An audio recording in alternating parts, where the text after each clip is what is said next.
The Democratic National Convention starts this week. Appalling, but there are thankfully entertainment possibilities, and we think we've found them. So for the first time in a long time, we are going live this Thursday night, 8:30 Eastern. We're going to be doing a live stream to react to Kamala Harris's primetime speech.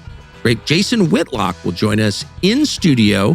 This will be airing on TCN only. We recommend it strongly, so go to tuckercarlson.com. See the whole thing live Thursday night, 8:30. In the meantime, here's our latest episode on the DNC with Vince Coglianese.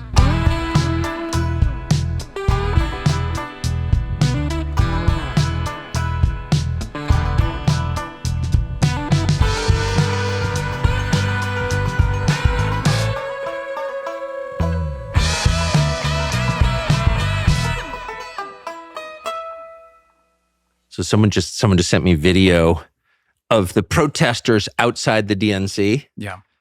So I guess almost by definition, even crazier than the people inside the DNC. And the first thing you notice is they're all wearing masks outside. And I don't want to be mean. Mental illness is real. They're obviously mentally ill. Definitely. But what's so interesting is I never see that in my life. Do you ever see anybody wearing masks outside? Well, I live near Washington, so yes. I see you some actually of do that. now? Yeah, but so there are categories of people, I think, who are just neurotic and who've been misled, especially by the left. And they wear the mask still up until this very day. Do you know how bad that is for your health? It's awful. It's awful. It's also... I'd rather smoke cigarettes any day. I actually think the cost to socialization is even worse. It's like your health is awful, but like what does that say about you and how isolated you are from the rest of society? Yes. That can't be good for your head. And the truth is, I don't think it's for like a lot of these people. I don't really think in the end it's really about the health. They maybe soothe themselves by saying that. Right. Fundamentally, it's a political gesture.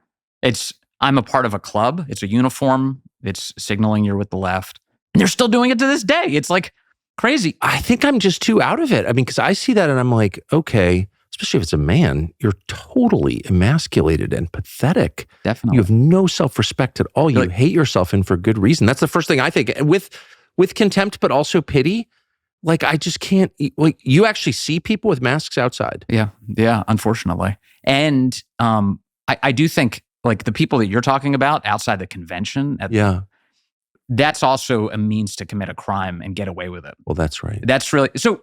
A lot of states in our country, I don't know if it's all the states, but a lot of them have anti-masking laws. Of course. On the books. And the concept is that you going back to the 1920s. Shouldn't, like a bandit, like be able to just rob a store with a handkerchief tied around your face.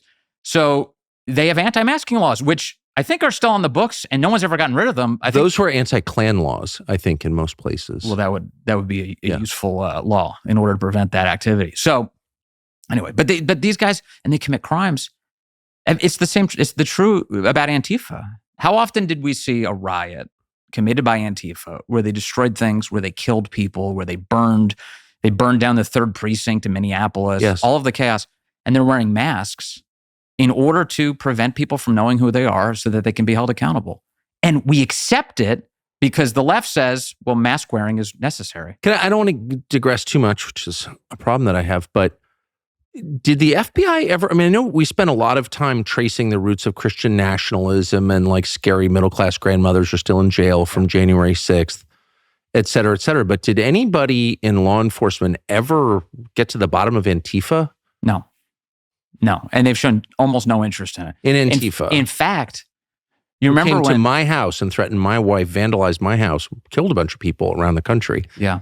And were just totally ignored? I remember really clearly. Did the cops ever follow up with you after no, of course not. Your house was attacked? Of course not. Anyone ever get I don't want to make it about me or whine about it. It's not about me. No. They didn't hurt me. You would think as a victim of it, as your wife being a victim of it, then maybe you'd be given a readout on what happened. No, nobody cared. And the cops did come to my house months later. In fact, 2 black cops, both of whom told me they were voting for Trump. In DC, great guys. Yeah, came to my house and told me to carry a gun when I went outside. Which the cops told you you're on your own. That's what they didn't say. You're on your own. They said we recommend that you carry a gun. But that is the message of which that. which I did, of course. But no, they were actually great. But there was no effort to kind of find out who did this. But it's just interesting. Again, I don't want to make it about me. because it's not. But I just think it's remarkable that you could have this armed militia in the streets that still exists, and nobody at the FBI, they really are criminals, the people who run the FBI, if I can just say. Chris Wray's a freaking criminal. I'm trying not to use the F word.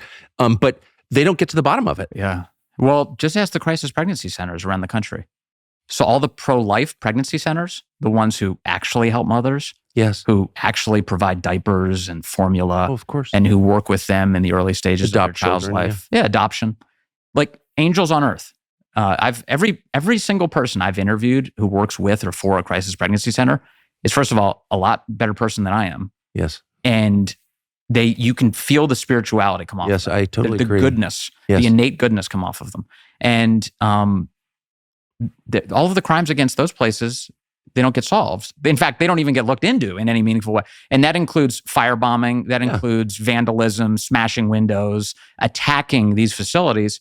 Meanwhile, if you're singing church hymns outside of an abortion mill, your life will be destroyed. If you're a grandmother singing church hymns outside of an abortion mill, your life will be destroyed. And when Merrick Garland, the Attorney General, was asked about this in Congress, like, hey, crisis pregnancy centers being destroyed, old ladies singing outside of abortion mills, he said, well, he didn't say the old lady, but the old lady, her face is out and it's in daylight, so we can catch her. But the Antifa people, they do it at night. So Speaker Mike Johnson, who's constantly telling you what a great Christian he is, sort of led the effort to refund the FBI and build them a new headquarters, and has done nothing.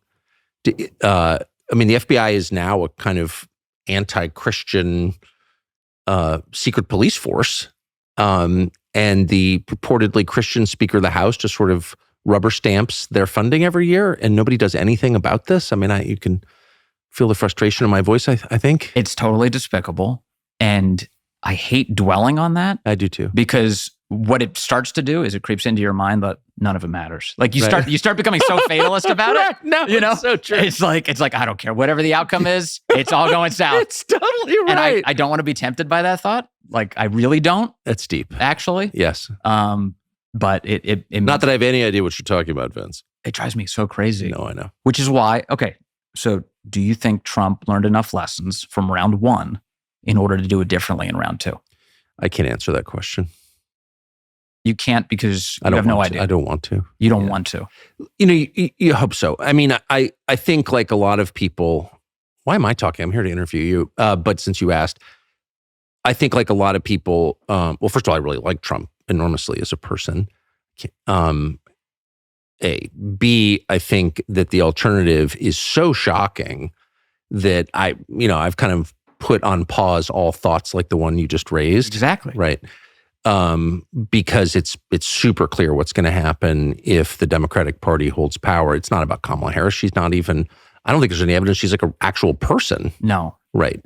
So it's about the party. It's about the collective. It's about the people who really have wrecked the country continuing to loot it and to destroy the First and Second Amendments, the Bill of Rights, civil liberties in the United States for another 4 years, which will really be kind of the end. And then just a one-party state. That's what I foresee.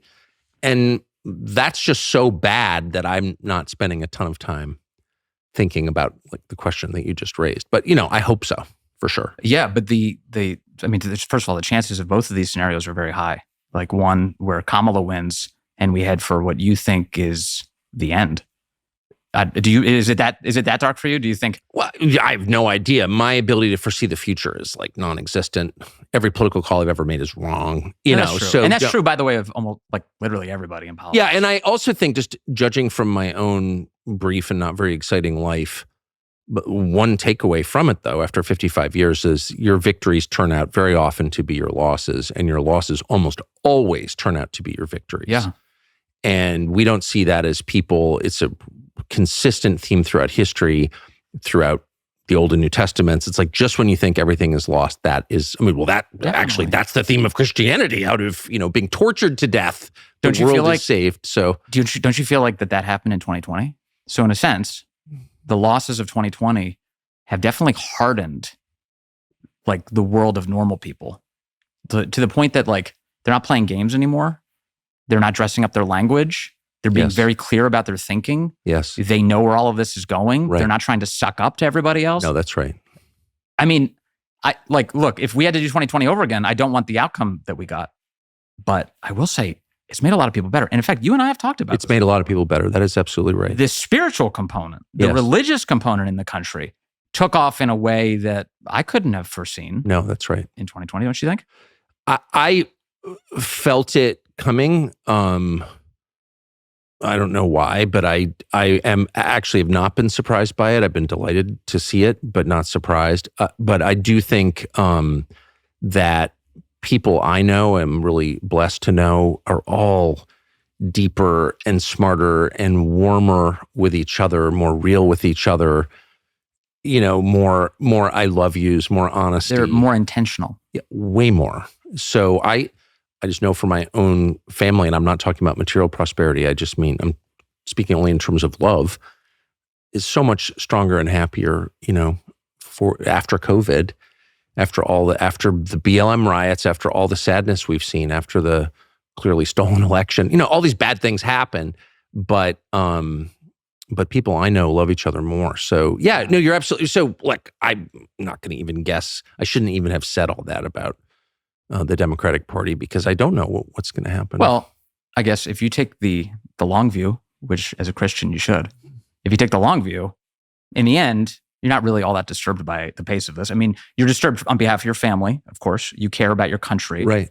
But you have this eternal optimism that, well, the Bible does kind of lay out the misery that precedes glory, Well, that's exactly And right. so in the end, you always wonder, at what stage in history are we living through? Yeah. So I think you have an advantage because you're 15 years younger than me-ish. Something like that. Something like that, maybe more. But I was born in 69. And so from 69 to 2016, my core assumption was, everything's great. And everything's going to get better every year. And bad things don't happen. Our system is totally solid. And, there are, of course, bad actors within the system, but they don't control the system. The system's fundamentally real. It is a democracy in some loose sense. Yeah. The people do have a say in how they're governed, et cetera, et cetera, et cetera, et cetera. 9/11 is real. I mean, whatever. I just kind of believed everything. And, but, the lesson of history is there's always turmoil, and a lot of things are always going to be fake. Right.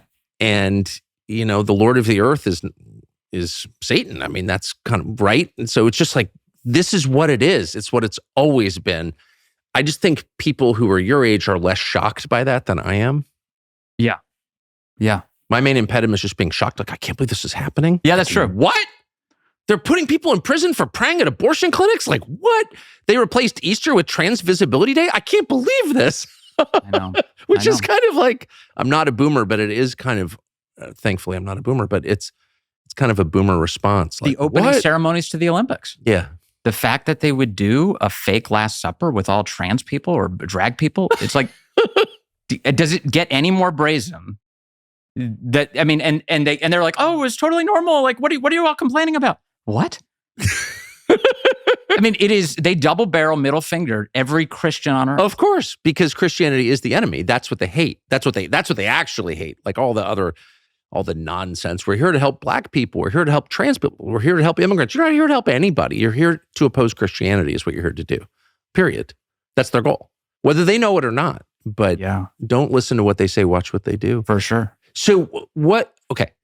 Tell me what to make of, speaking of spiritual themes in our politics, the abortion lobby shows up at the DNC this week and sends with them a mobile vasectomy clinic.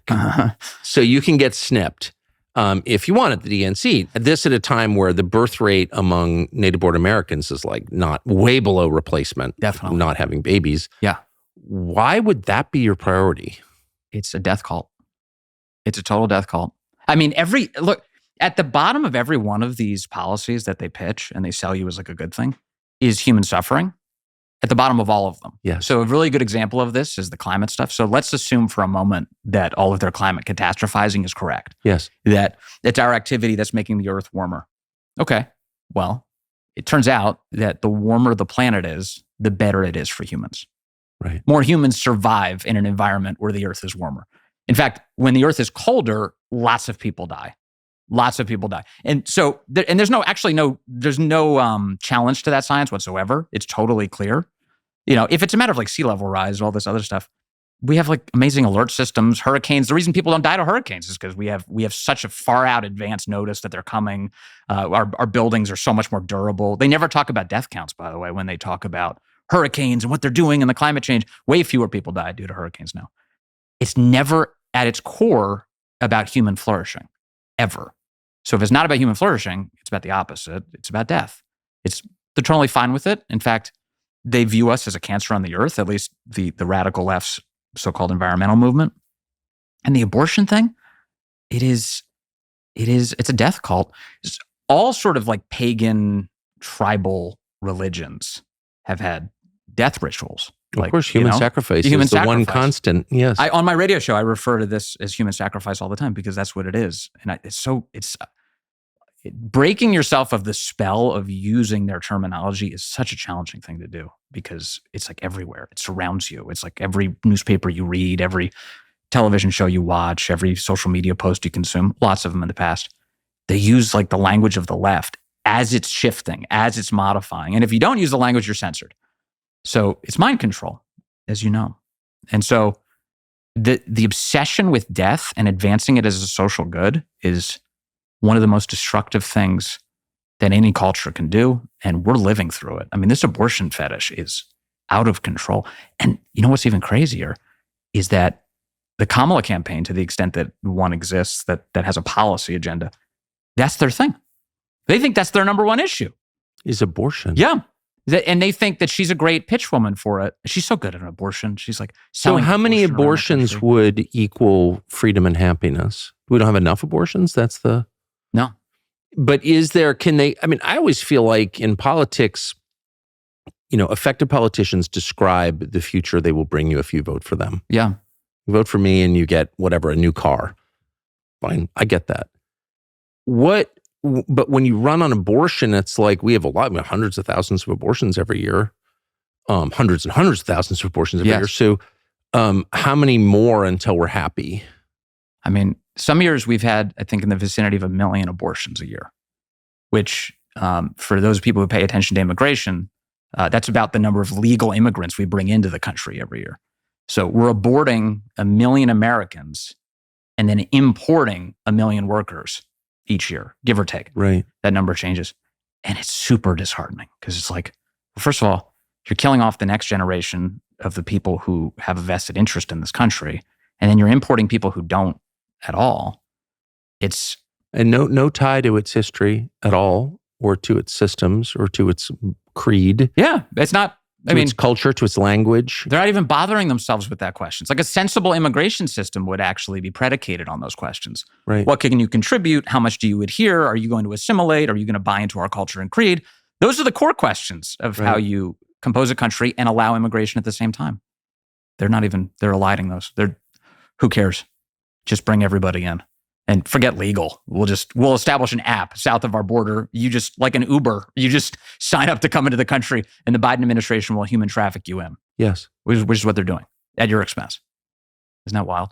Well, here's a secret that can get 50% cut right off your phone bill every month, which for a lot of Americans is a big savings. Here's the secret. Verizon, AT&T, and T-Mobile want you to believe that you need something called unlimited data. Unlimited data! But the fact is that most people don't need unlimited data, and nobody should be forced to pay for it. It's really expensive. That's where Pure Talk comes in. Pure Talk only charges you for the data you want. How's that for an idea? So talk, text, and 5 gigs of data is just $25 per month. How much is 5 gigs of data? Well, you can browse the internet for 135 hours. You can stream 1,000 songs. You can watch 10 hours of video.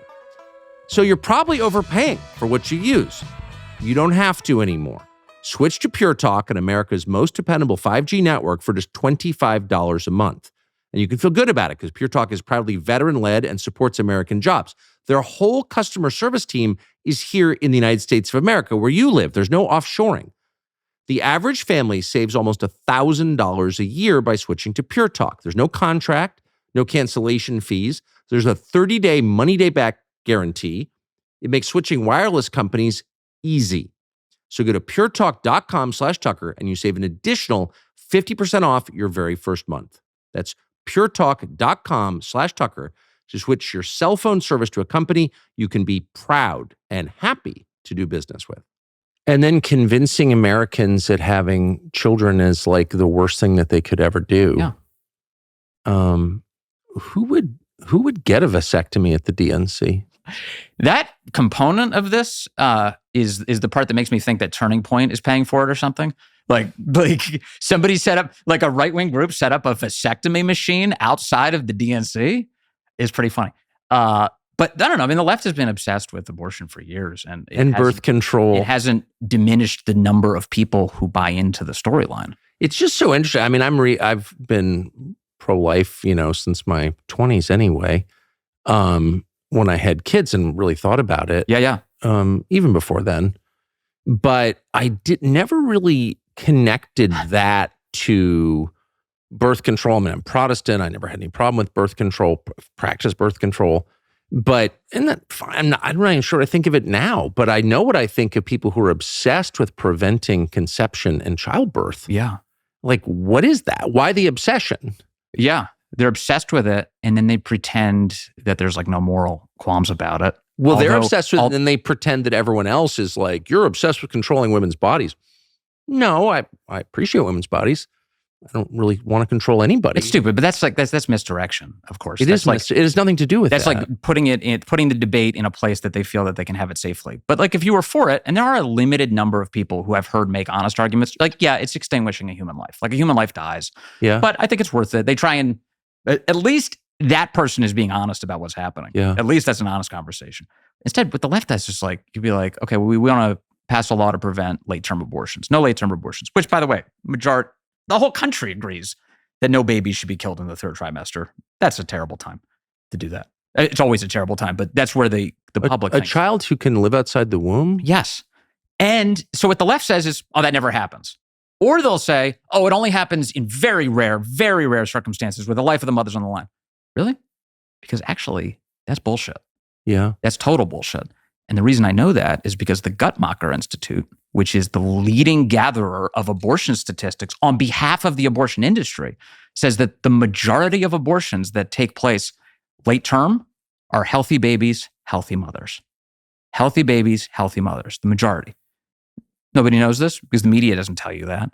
It oftentimes involves like women who either didn't know they were pregnant which suggests that they probably weren't all that healthy, physically healthy, or it's women who did their on the question on whether or not they would get the abortion at all. Right. They eventually, in a very late stage, decide to do it. But or are pressured into it. Which is a means for helping the worst kind of men in our country. Of course. And that's really, I mean, at its core, like if you really wanted to attack it, it's a deeply misogynist institution. Of course. So women only have value to the extent they work for me at some bank. Yeah. I mean, no one ever says the truth, which has to do with labor. But women are amazing employees because they're more dutiful and reliable than men. And having had a lot of women work for me, I can say that. I worked in a business that was, mostly women, and they're amazing employees. They're less distracted. They're more task oriented. And they actually do what they say they're going to do. Done, yes. You know what I mean? They don't space out and try to improvise midway through or get high in the men's room and forget. Right. They just like women, just like my daughters as compared to my son. They're just like, they do the job. And so it's great to have women work for you, and they're nice too, especially if you're a man. They're like, you just get along with them. Yeah. It's great. And I love working with women. But there's a temptation, like if you were soulless, to want to encourage them, like not to have kids because they get in that kids are a higher priority than your whatever stupid job you're offering them. Yeah. Do you know what I mean? 100%. And so the labor market pushes this anti-fertility stuff on women, tells them it's liberation. And I'm sorry to say this, but a lot of them like don't think it through. And they're like, yeah, it's liberation. It's sad. And that's how you wind up with this. Yeah. There's a group, I think it's based in DC. It's capitalism, Vince. We have to support it, or else we're against free markets. there's a left-wing group in DC that's dedicated to this issue. What you're talking about? Really? Yeah. Well, I support them because I agree with that. PPAU, I think is what they're called, Progressive Anti-Abortion Union or something. And it at its core is exactly the argument you're making, which is like, why are we telling women to be wage slaves? Right. Like, why are we telling them that their most important purpose is corporate America? To work at a bank. All the way through their ability. You were born to work at a bank. Like, literally, like imagine if you had a window of time where you could perform magic in your life. And the magic could only be performed during this like 20-year window of time. And some company hired you and said, we'll hire you under this condition. You never use your magic. You never once will you be able to use this magic ability that you'll never be able to do again. You can never use it during the time that you work for us. Yeah. Okay. In fact, we'll pay for you not to do it. And which is what they do. They do this to women. And that they have this incredible magic, miraculous ability. And we have huge sectors of our society dedicated to telling them, don't use it. Yeah. Don't you dare. Yeah. You can create life. Yeah. Or you can create a spreadsheet. Yeah. And we think the spreadsheet's more important. Or you can create value for our stock. What would you like to do? It's so unbelievable. And what's interesting is I'm sorry, I keep attacking Republicans. I plan to vote for them, just to be clear. Don't have an option. But the number of Republicans who sort of leaders, I'm talking about, not the voters, by and large, but their leaders like totally buy into that. And they're like, I wish these, pro-family, anti-abortion people, Christians would just shut up. Just shut up. Like, how does that help private equity or war against Iran? No. Do you know what I mean? Like, they totally agree with the left on these issues. Yeah, because they'll call you a socialist if you disagree. Part of it is like they're too lazy to take the mental inventory necessary to make the arguments. Yeah. I think that's part of it. Honestly, having met, you've met way more of these guys than I have, but I've met a lot of them. Oh, they're so disgusting. And if it's not an issue that's like in the headlines right now, there's not a lot of deep thoughts on the subject. No. There's not a lot of like existential thinking going on. Yeah. Which is unfortunate. It's really unfortunate because the right, the normal American, which I love using, by the way. I think the phrase normal is like the best way to attack it. The best. Because it really does reflect like what we're all thinking fundamentally. Like, forget right and left. Yeah, normal people like babies. Yes. Right? Normal people like flourishing families. Yes. Normal people recognize the value that is given to them. And they feel awful for the people who've been sold the lies. And so we should just speak up for it. And you should, if you're a conservative politician, Republican politician, and you don't have a good argument against the death cult, one, you shouldn't be a politician. You should get out of the game entirely. Yeah. But two, like at least like sit down. Maybe you have a wife. Sit down with her and talk about it. And like come up with some clear answers and then fight for what's right. And then fight to create a world where people don't feel like they need to kill a baby in order to thrive. I would like to see, maybe I'm getting less, laissez-faire as I get older, but if you see the energy that went in to destroying the lives of all those middle-aged, diabetic, lower middle class white Americans who went to defend the Constitution on January 6th, like really we harnessed the entire machine to crush them. Yes. As long as that machine exists, why not turn it on any company that encourages its female employees to, quote, freeze their eggs? There's something about that. Like any company that encourages women to work themselves to death in pursuit of some totally pointless goal like private equity or banking, and then tells them, but we'll pay for you to freeze your eggs. Why don't we sick the FBI on them? Yeah. As long as we're sicking the FBI on people. I don't know. It's like... Sorry, I know I'm not supposed to say that, but I think that. Like those are, like that's evil. That's totally evil. It is, give up the one thing that really matters that will bring you joy in your age in exchange for some shitty job at Citibank. Ugh. The January 6th thing is the perfect understanding, perfect template for understanding all of this. Because remember in the wake of January 6th, that Washington Post article about how they were all in debt? Oh, it was like I never will forget it. It was like, the last piece of journalism that paper committed. It was like 3 or 4 days. It was very close to January 6th. They did like a basic piece of journalism, like who are the people in the crowd? Yes. And the answer to that question was that they were all in deep financial distress. Yes. Most of them, not all of them, I guess, but a lot of them. They had bankruptcies and massive amounts of debt, and were had a lot of financial discontent. And that was the last time I think that paper treated them as humans. But at its core, what that story tells you is that they don't have the financial means to fight back. If you have the full weight of the federal government against you with a bottomless pit of resources, they can print their own money. There's no chance you, who have declared bankruptcy, are going to survive in the face of that. No matter how decent you were, no matter how few laws that you actually broke or whatever, it doesn't matter. You're going to be destroyed. But if you're Purdue Pharma, you're going to get immunity. If you to litigation, if you make opioids that kill people, well, of course, the Sacklers are still billionaires, and then lie to them about that. Or if you're even Khalid Sheikh Mohammed was headed towards a settlement until and there was a national uproar about it. And that guy, the 9/11 mastermind, how many years out are we from that? And we have January 6th grandmas who are serving years in prison. The guy who you interviewed, Jacob Chansley, years, the sentences that these people have been given, lives destroyed. Khalid Sheikh Mohammed still haven't resolved that.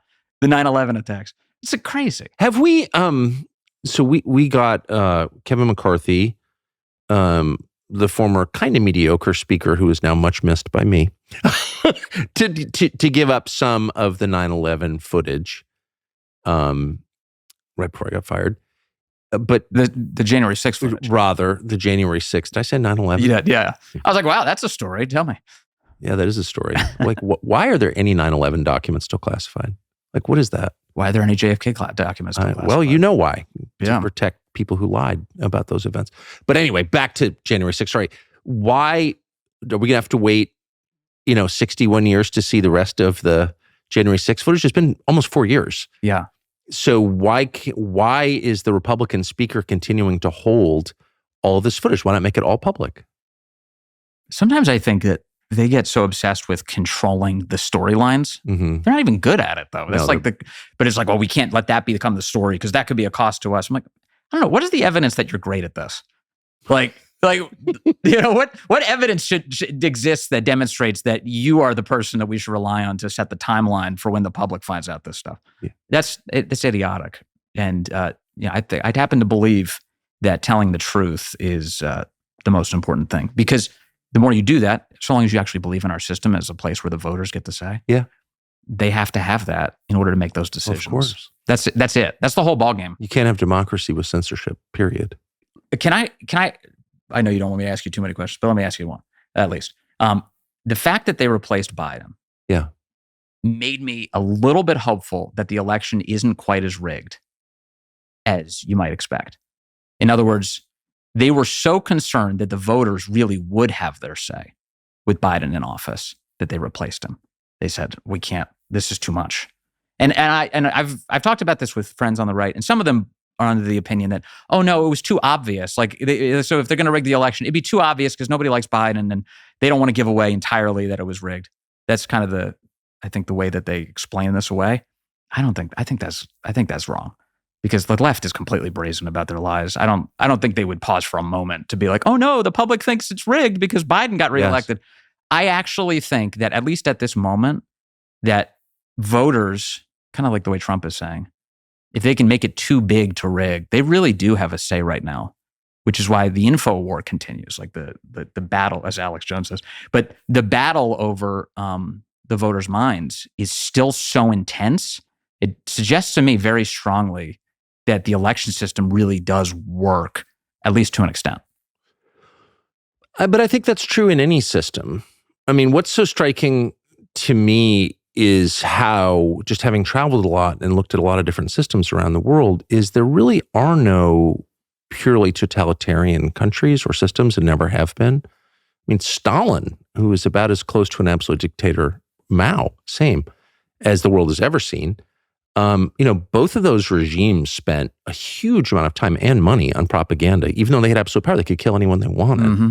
So you really do end up ruling by consent, whether you want to or not, whether it's manufactured consent or legitimate consent, but you have to control people's brains. You can't just rule indefinitely at the point of a gun.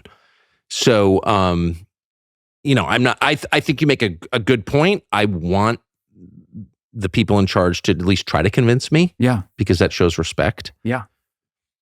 I'm not sure what is going on, to be honest with you. I mean, I haven't done hallucinogens in 35 years, but I'm getting that kind of weird kind of like dream sequence feeling about American politics right now. Yes. I'm not quite sure what the hell is this. Well, you had Ben Carson on recently. Yeah.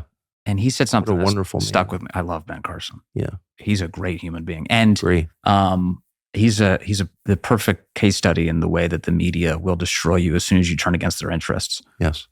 Because Ben Carson was a celebrated neurosurgeon, pediatric neurosurgeon, up until the moment, and to the point that it was in childhood curriculums to learn about Ben Carson's life in schools, and you'd read his book, Gifted Hands, and learn all about him. They later made a famous Hollywood movie about his life. And the second he ran for politics, they cast him as a moron.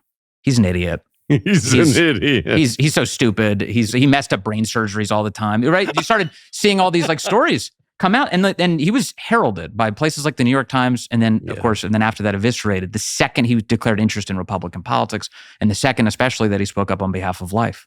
He's was so on the God frequency, though, as you know. 'Cause I know you know him. He's like it doesn't bother him. He's got such a great attitude. I love it. It's infectious. So he said to you that this switcheroo that they just pulled off is a test of the media's ability to rig the election. That's right. Nicely put. And I love that. I love that because it's true. It is. And we're witnessing it right now. So my thought process is, and I wonder about you too, is that at what point does the media's ego get in the way of their partisan priorities? In other words, Kamala is refusing to do interviews. And right now their partisan priorities are to get her elected. But you and I both know these people in the press. And if there's one thing that might override their partisan priorities, it's their obsession with themselves. To the point that like this drumbeat of like, why isn't she doing an interview? Why isn't she sitting down with CNN? Why isn't she sitting down with ABC? It's enough to be enticing to the people in that world that they're like, you're beginning to see at least little murmurs of it, like, oh, she should do an interview. Well, the voters deserve that. You're beginning to see, I think that their egos may override their partisan hope so. I hope. Though I guess the counter-argument would be to work at a place like NBC News or CNN, and I've worked at both, now requires total degradation. Total. Like you can have no self-respect at all. Or you couldn't work there because you're being told to say things that are obviously untrue, to lie every single day. There's no dissent allowed. And your average adult man wouldn't put up with that because it's like, well, I have opinions too. And as a human being and not a slave, I get to express my opinions. No, you can't. I think that's an intolerable work environment for anyone with any dignity at all. Yeah. Therefore, the people who work there, most of whom I know, they just don't have any dignity left. I mean, I hope I'm wrong. I want everyone to have dignity. Yes. But I don't see it. Do you? No, it's like very humiliating. It's so humiliating. I work at CNN, really? Just the crimes of omission are really obvious. They're just liars. And then to like go on TV and then to treat people who would support Trump with contempt, which they were doing like this very weekend. There's like the Sunday shows. They're like, we interviewed these people and they have no idea what they're talking about. Is basically like, what? I know. And you do living like this absurdly pampered life, like completely away from all of the problems that these people have, very real problems. I saw Don Lemon is running around right now. He's doing man on the street interviews. That's his latest iteration. For whom? For Don Lemon. This is DL on his microphone. For his own. On his microphone. I haven't talked to Don in a while. I had high hopes for Don, but he learned nothing. I know you did. I know you did. Sad. Because you're good about that. But when he was talking to these voters, we got fired the same day. Yeah, I know. I called him right away. But yeah, I call everyone when they're fired. Period. But yeah, Don, I wanted him, because usually getting fired, you learn something about yourself. Sure. It's humbling. It's so important to be fired regularly, I would say, especially if you're arrogant like I am. So I've really enjoyed getting fired, and I thought this will be totally good for Don. It'll be totally good for me, which it was. But Don didn't seem to even pause. No. And the giveaway was his interview with Elon Musk.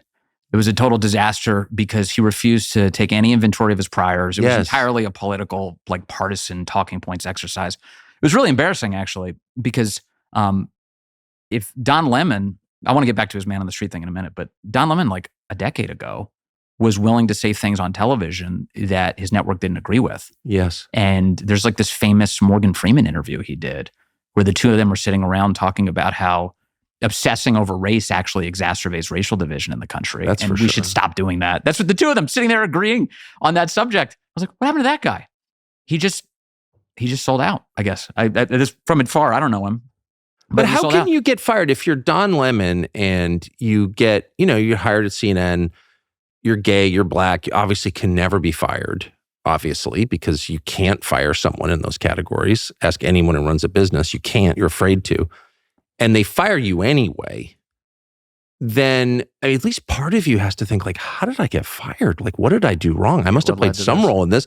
They suck. Okay, that's fine. I hate my bosses. They humiliate me. I'm mad at them. I get it. I've certainly been there. But come on, it's like a marriage. Like if it blows up, each side has some culpability. What's mine? Like, what did I do wrong? That's true. I don't think he even, and I had a long conversation with him on the phone. I should have said, Don, you've got I think Don has good qualities, great qualities for TV, actually. And I told him that. But you should just really pause and ask yourself, like, yes, CNN sucks. I can confirm that as a former employee. But you kind of suck too. So that's what fired people have to ask themselves. But he never did. Well, the underlying question at least for me, watching from the outside was, okay, so now he's free. He doesn't have anybody telling him what he has to say. I know. It's so great. The script is gone. And there's no advertisers for you to, in fact, you can build your own. You have that whole world. And he stuck to the script. I was like, oh, so I guess he truly believes this nonsense. And that gets to this man on the street. He's talking to people like all across the country. He's going to different places or beach communities that he's staying in. And he just happens to put a microphone in people's faces. I'm not sure. But he's talking to people and he's asking them who you're supporting. And he's getting a lot of people saying, Trump, I'm voting for Trump. And a lot of black people responding, I'm voting for Trump. And in one, he confronts the guy who says, I was better off financially under Trump. And he says, that's not true. That's not true. Don Lemon. No, you were happier. He's like when Trump wasn't president. He's like, fact check false. Fact check false. Like, did he actually? He didn't say the words fact check false, but he virtually did it. He was like, no, things are much better now economically. And you're like, what world is he living in? And I guess in some sense, it's definitely. I guess he buys into the facade. If he truly believes it, he buys into the facade because, like all this conversation about the economy, like. It's skin deep. It's so crazy. Well, among the things you really can't live without are antibiotics. They are life-saving. Get an infection, you need antibiotics or you could die. But one of the things a lot of us have learned over the last few years is that most of our antibiotics come from outside the country. So that means to stay alive, many of us are depending on a supply chain from China. So if you're in a family or people around you care about, just remember that supply chain from China could be the thing keeping them alive. What if something went wrong with the supply chain from China? Well, we don't have to imagine that. We just saw that during COVID, the lunacy of COVID. Foreign supply chains collapsed in some cases, leaving American consumers without products they needed. Products as simple as toilet paper, machine parts, and potentially antibiotics. So this is something we're thinking about. You're not crazy. You're not some radical prepper to want to have a steady supply of life-saving medicine in case something went wrong. We spent a lot of time thinking about this because you need to. You need an emergency supply, of course, of water, food, everyone knows that, but also of medication. And here's the part you can do right now. There's a company that can do this for you. It's called Jace Medical. You can get a Jace case from Jace Medical. Super simple. It's a pack of essential antibiotics to treat a long list of bacterial illnesses, including UTIs, respiratory infections, skin infections, a lot of other common, potentially pretty serious medical conditions that could threaten you and your family if there's ever a supply chain problem. It's worth having that stuff at home, and it's not crazy expensive. In fact, it's fast and it's simple. You go to Jace Medical, Jase medical.com, fill out a form that gets reviewed by a board-certified physician, and your medications get dispensed by a licensed pharmacy at a fraction of the regular cost. So it's actually cheaper than normal. And if you want it even cheaper, use the promo code Tucker at checkout for an extra discount. So get prepared, not just for an emergency, but for the future. JaceMedical.com, promo code Tucker. No, but can I just ask, even like economic analysis aside, the arrogance required to look into someone's face and disagree with his own assessment of his financials. It's like, no, actually, we've never met before. But what you just told me about your life is not true. It can't be true. It's like, shut up and listen. Just listen to people for a second. It's first of all, it's kind of fun. Second, you learn a lot. But how arrogant would you have to be not to listen? Just ask a few questions and then bounce your own assumptions off them and see what they say. Vince, I know you told me that you were diagnosed with cancer recently, but you don't have cancer. We've never met. I'm not a physician. But I just want to say you don't have cancer. Yeah. Silly man. Yeah. That's right. That would be true. That'd be true if I met Cori Bush, right? She has healing hands. You know that story? No. What? Wait. Stop. Cori Bush has healing hands? Cori Bush is convinced that she has the ability to heal illnesses with her hands. Okay. She just places her hands on you and you're healed. She said, I believe that exists. But Cori Bush specifically has this power, and she's been holding out on us, I think, because Cori Bush, the congresswoman, just got beaten in the primary. There's a lot of illness all across the country. Why is she wasting her time not healing it? Yeah, what is she doing in a committee meeting when she could be fixing pancreatic? Yeah, I thought Biden's whole thing was like curing cancer, the Moonshot Initiative. Hello, we've got Cori Bush. Yeah, hello, cancer rates skyrocketed under Biden. Quite incredible. Yeah, amazing. Wow. So Don is doing, sorry, just to close out the Don Lemon conversation, he was highly annoyed. He told me that I called him Don Lemon. I thought it was hilarious. And by the way, I said it with affection. Mr. Lemon is here. Yeah. He always reminded me of Ricardo Montalban in Fantasy Island. Welcome to Fantasy Island. It is a better pronunciation. I just always pictured him in like an ascot, like roll with it, like be who you are. You know what I mean? Totally. He had a kind of suave bolo vibe to him that I found hilarious and kind of charming. And just be that guy. Don't give me a lecture about journalism. You have no idea what it is. You've never practiced it. Just like be your kind of 70s self. You know what I mean? Yeah. Whatever. Sure. But who is he working for now? I have no idea. I don't know how much money he's generating or what, but I guess it's kind of funny because he's like complaining about his relationship with Elon Musk and he thought he had some arrangement. I don't even know what that means, but he's still producing content and posting it to X. So, whatever. My feeling was, and again, I haven't called him, I should, is that he was kind of running out of options. Again, if you're Don Lemon and you get fired from CNN, like how hard would that be? I mean, how many times did the HR department say when he was hassling female employees, for example, like, yeah, we can't fire this guy. I'm sorry. Like it had to have been pretty bad. Yeah. To get that far. I think so. Yeah. Yeah. Yeah. It's pretty amazing. So what Biden's talking tonight at the DNC, what's he going to say? I know what he's not going to say, which is he's not going to hold everything that happened to him against his own party. Yeah. He's not going to take it out on them. He is suffering the latest indignity to his presidency, which is the sitting president of the United States is speaking on night one of the Democrat convention. That's as humiliating as it gets. You're so right. It's the lowest billing place they can put him. They want to get it done and over with so people don't think about him for the rest of the week. Such a good point. It's the whole thing. And, and they're dressing it up as if, it's a theme. We have him first and then Obama second and then Clinton third and then Kamala finishes things off. This is what they want to leave you with. But realistically, you understand the tactics here. It's like they want to bury this. They know they've got to feature him, but they want to bury it on night If one. the DNC was a fancy restaurant, Biden would be seated right next to the men's room. For sure. That is not a fashionable table. He's in the last row and coach. I know, totally. Really upset that there's a line for the bathroom next to him. He's in a middle seat. Yeah, that's... No, it's such a good point. He deserves it and so much more, and he'll get what he deserves. But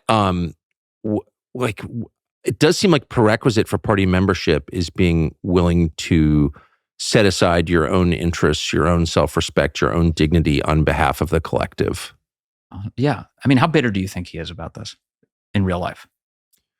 I don't know. I don't know to what extent he's capable of complex emotions or thoughts like that at this stage, because he is impaired. But I know pretty certainly that his wife and his son and his daughter, feel the sting. I mean, how could they not? Yeah.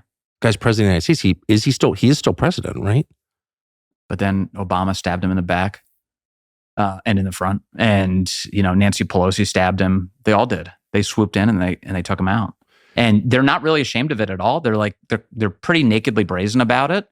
And that's what we're left with. And like, it is so fundamentally at its core anti-democratic. Yeah. It's not about at all about the consent of the governed. In fact, the primary itself was rigged. I mean, Biden should have never even been on their primary ballot. The voters, 14 million, which is not that many people, but 14 million people registered their thoughts on the subject. And they said, we're with Biden. But again, it was rigged. They kept everybody else off the ballot. They wanted to keep RFK away from it, and Dean Phillips, and anybody who would possibly even deter from Biden gathering My votes. pal Jill Stein. Yeah, Jill Stein. All of them. But can I just ask about the nature of the Democratic Party? I don't vote Democrat because I don't agree with them on most things. Well, now I don't agree with them on anything. But really, I don't vote Democrat because I don't understand like the requirements for membership. Like you've got a couple of brothers, parents, wife, child. You've got I know your family, a very close family. If somebody said, in order to remain a conservative or a Republican or a radio show host in good standing, you have to denounce your brother Fred. Not a chance. Like, I think you'd die before you did that. Not a chance in the world. Right. That's right. Not a chance. If they told me to reject the tenets of my faith, I wouldn't. If they told me to attack my family, I wouldn't. Under any circumstance. No. In fact, that courtesy, that obligation extends to the people I care about who aren't my family members. Me too. So that's like... So personal insane. Loyalty is more important to you. Love is more important to you than any human-made structure, correct? 100%. Right. 100%. But that's not true for partisan Democrats. It's not true in the Biden family. Just look at what they did with Joe. I know. There's no circumstance where I let my senile grandfather like run the country. Yes. Nevertheless drive a car. I know. You take away his license and you figure out how to take care of him. How many people do you know where, as they had relative advanced to like a really late stage of losing their faculties, they had to take their guns away or take their license away? That's right. It's a super difficult conversation, but it's one that's done out of immense love. It's really hard. And that's not what happened here. Instead, we all got stuck with the liabilities, the country that is. And, I do think that obviously crystal clear, as you've said for so long, and I've been saying a long time, there's a lot of string pulling going on with Biden. Yep. You're supposed to comfort yourself with this notion that somebody else is actually running the show. Don't worry, the senile guy's not. But I actually think the most dangerous answer is that he is in charge of some things. And I think some of the chaos we've seen is the result of that. I think Afghanistan, in a big way, was probably as a result of his senility. The fact that we lost all of those people, 13, and then he gets there to that dignified transfer of remains, which should be a dignified transfer of remains in Delaware, and doesn't for a moment give them the decency that they deserve in light of his decisions. Talks about himself and his own son who died in Iraq in a firefight. Yeah, ignores them, stares at his watch. It's some of the most offensive things that any of us have ever seen. Well, he did something that I saw personally up close several years ago before he ran that I thought was one of the lowest things I've ever seen. He had this daughter-in-law, his son Hunter's wife, who I thought was a great person. I thought she was a great person. And he winds up having an affair with his sister-in-law. Mm-hmm. And, obviously this is devastating to his wife and 3 children. But these things, whatever, I'm trying not to judge, but it's a big deal, right? And it's a big deal in the neighborhood that we live in DC at the time. And Joe Biden and his horrible, disgusting, ludicrous fake doctor wife issue this statement saying, we support Hunter and his new love, our deceased son's widow. And don't even mention his daughter-in-law, who has been a loyal family member for over 20 years, has traveled a lot with Joe Biden because his wife didn't want to go with him. I saw this. And Kathleen Biden's like the mother of their 3 grandchildren. Like, this is not my business, someone else's family. Yeah. Okay, I generally try not to judge these things, but he issues a public statement saying we're on the new chick's side. Well, what about this girl is your daughter? I have a daughter-in-law. Like, I know that's a really intense and important relationship in a family, particularly the father and his daughter-in-law. The mother of your grandchildren? Are you joking? Yeah. And they just ignore her like she never existed? I thought I was so offended by that. I just couldn't believe a man would do that. But then they reiterated it with London She'd been Roberts. a loyal, good daughter-in-law. They did the same thing with London Roberts and her daughter, Navy Joan. They Hunter's daughter. Just ignoring her existence, not even like actually going out of their way to insult her existence with the whole like stockings thing at Christmas. Like they won't even hang her name up. They refuse to acknowledge she exists. And to this day, I just talked to London Roberts not long ago. We interviewed her. She put a book out about the subject. And it's kind of, she still wants to kind of earn her way into their world, I think. That's the impression I got. And I don't think she should bother with that at all, because like they've been pretty clear about what they think of her and the family. How could you do that? William F. Buckley did that to his son, had an illegitimate child, his grandson, and William F. Buckley in his will said, I'm not, no money for him. If I'm remembering this correctly, and I'm sorry, I know everyone reveres William F. Buckley, but I lost all respect. I have no respect for that at all. If it's your child or grandchild, like that's really important. The grandchild's innocent. Well, I totally agree. And your blood. Yeah, I know. And sorry, I don't get it's a big deal. So sidetracked, but like, I think Joe Biden is actually a really rotten person, I guess is what I'm saying. I hate to say that. And I think it matters. So what sort of person you are. I do. Everyone's like, oh, it doesn't matter. Well, it matters to me. Yeah, it does matter. And all of the and Trump is a complicated person, of course. And and he has moral failings, no question. But the lies that we're constantly told about his moral failings are like absurd. Like the idea that he's like trying to personally profit off of the presidency. Like all of the available evidence like demonstrates the complete opposite. Like he's lost billions of dollars in net worth by doing it. It's endless hassle, endless litigation, endless what deal has existed that has enriched him as a result of having been in the presidency? Well, he's gotten a lot poorer for sure. Does feel to me like he's going to go to jail if he doesn't win. They're going to put him in jail. They're very desperate for that. Are they going to put him in jail before? I keep hearing, people keep sending me this stuff from Merchant. That sentencing date is mid-September. That's correct, the 18th, I think. And they really want to.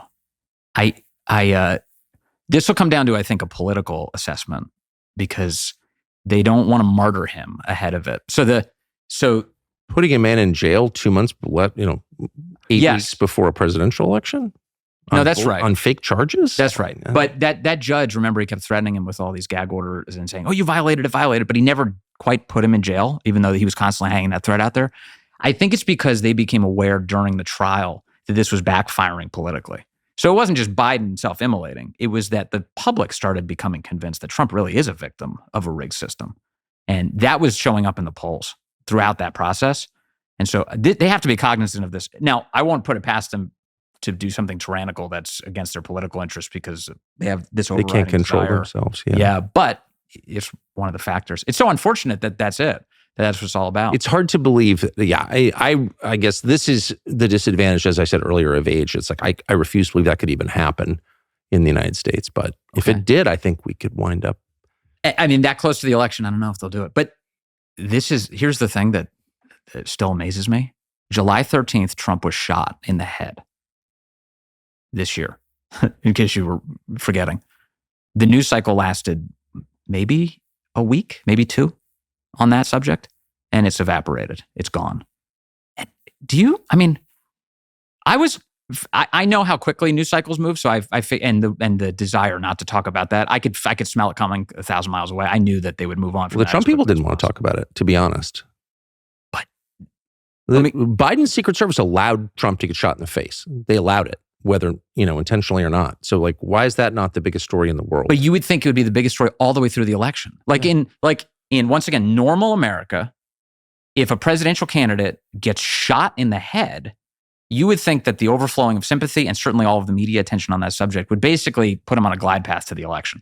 That for the remainder of the election, which is not that much time left, that we be litigating all of this. How did this happen? How do we prevent it from happening? Why did somebody shoot Trump? The underlying motivations. Have you noticed there's no conversation about that anymore?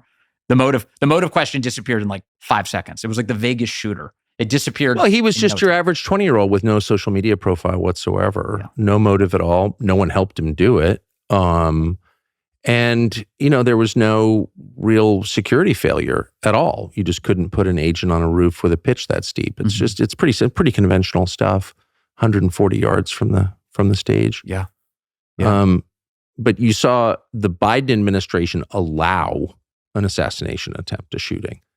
And that's a fact. They allowed that. And again, I'm not saying they did it on purpose. Seems pretty clear they did. How could that not be on purpose? But I don't have any proof of that. But they allowed it. We can say that conclusively. And no one ever mentioned it again. And Republicans don't mention it. I don't understand why. One of the ways I think that they allowed it, because once you're knocking on really important doors, and like if you start opening a bunch of them, eventually you get to a place where you're like, man, this is really dark, what we just saw. It's so dark. I agree. I think one place that I've been in is that the Biden administration is ruthless in how they wield the government politically, as we know, with the United States Department of Justice. And they resent the fact that Trump gets Secret Service protection at all. They hate that they have to give him, by virtue of the law as a former president, Secret Service protection. So to the extent that they give him anything, they're just like, whatever, we'll send him something. But protecting him, not a priority. Protecting Dr. Jill when she's doing an event in Pittsburgh in an indoor arena just down the road from Trump, in a really sophisticated way with all the teams necessary to protect her and going above and beyond. 100%, we'll do that. Yeah, the repulsive fake Dr. Harpy wife gets all the bodyguards she wants, yeah. but the candidate doesn't. But the Secret Service director that she handpicked for the role, Kim Cheadle, because Kim Cheadle served on Jill Biden's detail when she was in the White House originally, with when Joe Biden was vice president. So they choose Kim Cheadle to run the show. The last thing they're going to do is concern themselves with how safe is Trump and should we give him what he needs. Screw that guy. We'll give him the bare minimum. Meanwhile, in case you're looking for evidence that Biden and Jill and the Secret Service are political, look no further than RFK. RFK asked for Secret Service protection because he's from the most assassinated family in American political history, and because there's actual threats to his life. And he actually needs it in order to conduct a presidential campaign. But because they were so petty that they didn't want to dignify his campaign as real, they refused to give him Secret Service protection merely because they didn't want to give him the visual of being considered a presidential candidate. That's it. They were just like, screw that guy. So they're making all these political considerations. They refuse to give RFK protection. And then Trump, they barely give him, they give him the B squad, and he gets shot in the head. That's one interpretation of events. Yeah, here are a couple of fat girls who don't know how to operate a firearm. Yeah. Yeah, okay. Most of us, well, actually all of us, go through our daily lives using all sorts of, quote, free technology without paying attention to why it's, quote, free. Who's paying for this and how? Think about it for a minute. Think about your free email account, the free messenger system used to chat with your friends, the free weather app or game app you open up and never think about. It's all free. But is it? No, it's not free. These companies aren't developing expensive products and just giving them to you because they love you. They're doing it because their programs take all your information. They hoover up your data, private, personal data, and sell it to data brokers and the government. And all of those people who are not your friends are very interested in manipulating you and your personal political and financial decisions. It's scary as hell. And it's happening out in the open without anybody saying anything about it. This is a huge problem. And we've been talking about this problem to our friend Eric Prince for years. Someone needs to fix this. And he and his partners have. And now we're partners with them. And their company is called Unplugged. It's not a software company. It's a hardware company. They actually make a phone. The phone is called Unplugged. And it's more than that. The purpose of the phone is to protect you from having your life stolen, your data stolen. It's designed from a privacy-first perspective. It's got an operating system that they made. It's called Messenger and other apps that help you take charge of your personal data and prevent it from getting passed around to data brokers and government agencies that will use it to manipulate you. Unplugged's commitment is to its customers. They will promise you, and they mean it, that your data are not being sold or monetized or shared with anyone. From basics like its custom Libertas operating system, which they wrote, which is designed from the very first day to keep your personal data on your device. It also has, believe it or not, a true on-off switch that shuts off the power. It actually disconnects your battery and ensures that your microphone and your camera are turned off completely when you want them to be. So they're not spying on you in, say, your bedroom, which your iPhone is. That's a fact. So it is a great way, one of the few ways to actually protect yourself from big tech and big government, to reclaim your personal privacy. Without privacy, there is no freedom. The unplugged phone, you can get a $25 discount when you use the code Tucker at the checkout. So go to unplugged.com/Tucker to get yours today. Highly recommended. Yeah, it is. It's so overwhelming that because if you live in a country where the Secret Service is corrupted, and we clearly do live in that country, then it's like at that point, that's a life or death thing. That's not the education department. That's a core function. They investigate who left cocaine at the White House, and then they destroy the evidence within weeks. And they say, the investigation's closed. There's no chance we'll ever get to the bottom of it. They destroyed it. They didn't keep, how much cocaine could they possibly have had? It's not like they were running out of real estate. Just keep it in the evidence room, We can keep this for a while. We'll keep the case open. We'll see if we can get some answers. They destroyed it. What does that tell you?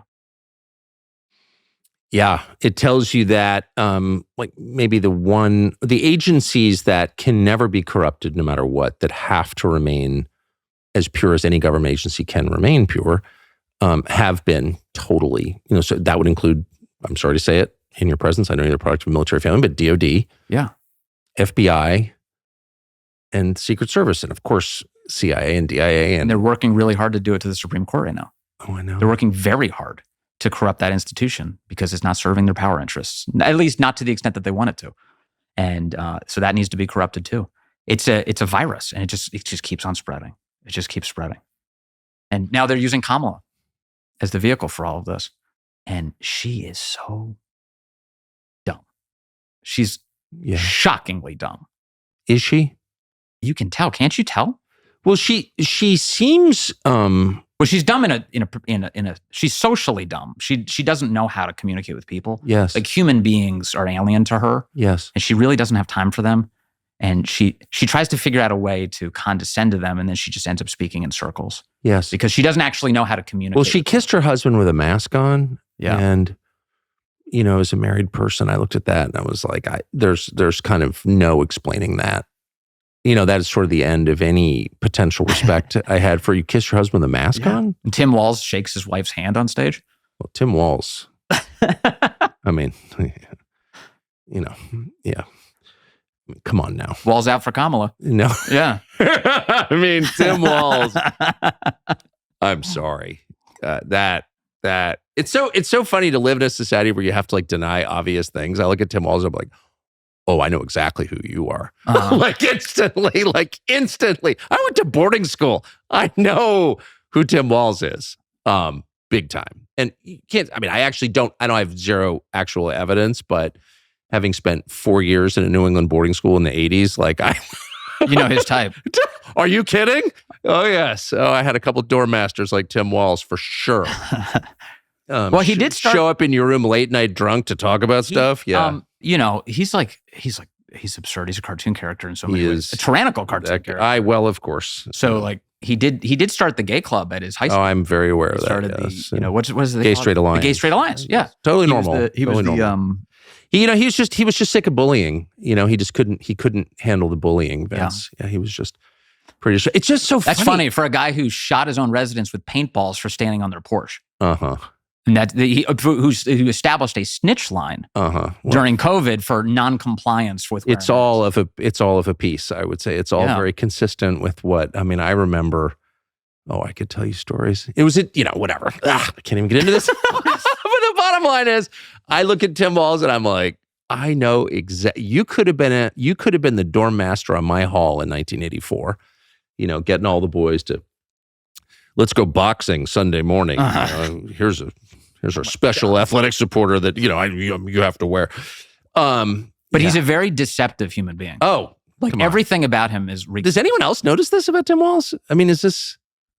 I shouldn't. Well, I'm probably way over my skis. I have zero evidence other than just what seems clear. Some of the best advice I ever got, which has turned out to be true all these decades later from a really wise person, is trust your instincts on people. Like, okay.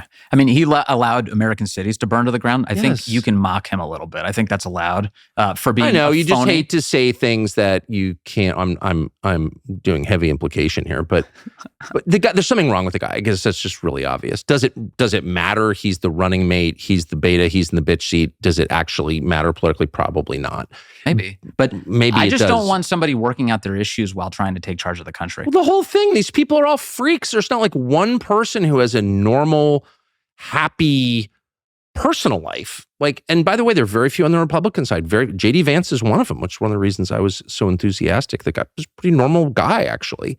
But I think it really matters. If you don't go home to some normal relationship that's based on love and respect and honesty, if you're kissing your husband with a mask on or shaking hands with your wife, you're a freak. And I feel sorry for you, but no, you can't have power. No power for you, freak. That's how I feel. This weekend, they put Kamala in some like small test unscripted moments. Like, let's see what she can do with this, and it all went disastrously. But one of them was that she was in Pennsylvania. She stopped at a Sheetz gas station. Now, when I think Sheetz, I think it's basically, like a Wawa, like it's a touchscreen sandwich shop. You go and you enter your order, and then the sandwich will show up a few minutes later. Somebody makes it for you. I thought it was a gas station. Yeah, it's a gas station. But fundamentally, on the inside, if you're going to visit the indoors of it, you'll get your sandwich there on the touchscreen. Yeah. Anyone who lives near a Sheetz knows that that's what it's worth. Yeah, that's what you do. Kamala Harris goes into the Sheetz gas station. She brings her husband, and she brings phony Tim Walz. And they go in together. And what does she shop for? A bag of Doritos. She's like, she walks in, they're like, what are you getting? What are you getting? And she's like, Doritos, she says. And she walks around like she has no idea where the chips are. She's like staring all around the store. She has no idea.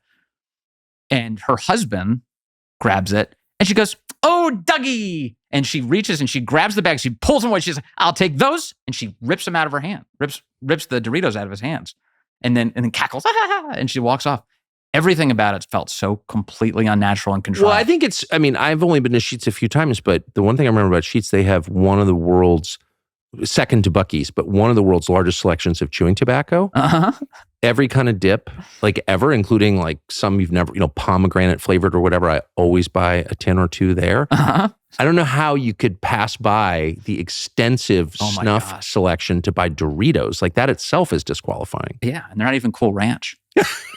Like they were regular Doritos. Like if I'm not a Doritos person, but I know Doritos aficionados. Yeah, they're all Cool Ranch people. Are they? I totally believe like that. The regular Doritos, like what a poser.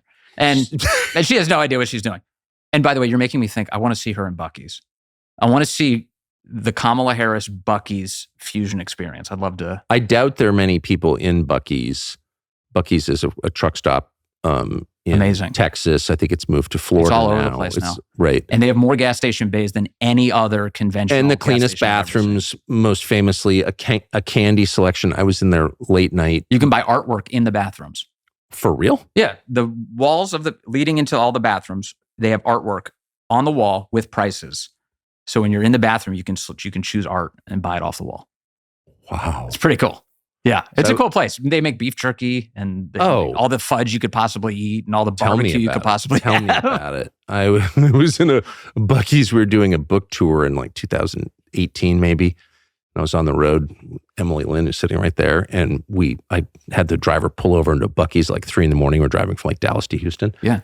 And no one had been to Buc-ee's. And I was like, Buc-ee's is the greatest because I always buy all the weird chewing tobacco there. So we're wandering through Buc-ee's and I get to the candy area. I love candy. Yeah. And they have like old fashioned candy. They've got like Walz. I was going, and they had like a thing like malted milk balls. Yeah. It was like $4 for 4 pounds. And I'm getting this thing and Emily comes up and takes my arm and she's like, I think that's enough. It's like, thank God you're here. No, you do need, that's true. You do need a woman nearby. You do. You impose totally restraint upon you. Totally do. My wife was like kind of rushing me out. I'm like, but wait. There's like, and you could buy like housewares there.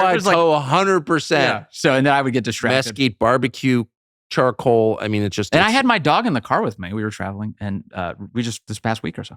And we were going to, when you have a dog in the car, you put a water bowl usually like outside the vehicle, like on the ground and let the dog drink. And I didn't need to because Buc-ee's had a water fountain for dogs. Like they had a regular water fountain, and right on the ground they had a little unit for dogs, so you could just get the water fountain going, and the dog can drink right from there. I was like, so that's that. Okay, Buc-ee's is the kind of capitalism we were promised. Yeah, and BlackRock is the kind that we got. Right. And I feel, let's get more Buc-ee's, less BlackRock. Yeah. Right. Yeah. Someplace that you enjoy going, that doesn't sap your soul when you're there. That is interested in what you want, is trying to serve you in some way. Yeah. You know, is not like buying every house on your street and turning them into rentals, or like really wrecking your life. Well, they have a Chick-fil-A style enthusiasm. Yes. So when you walk in, they say hello, and they like. But wasn't that the whole point of market capitalism? It was going to serve what people wanted. It was going to respond to the needs and desires of the population. Yeah. Not redefine them. And actually, what you don't want grandchildren. You want a trans kid. Yeah. I don't know how we got there. You don't want that, Vince. What you want is density in your neighborhood. You want public housing on your street. You want that. And if you don't want that, you're a racist. Right. Like that's actually what we got. Yeah.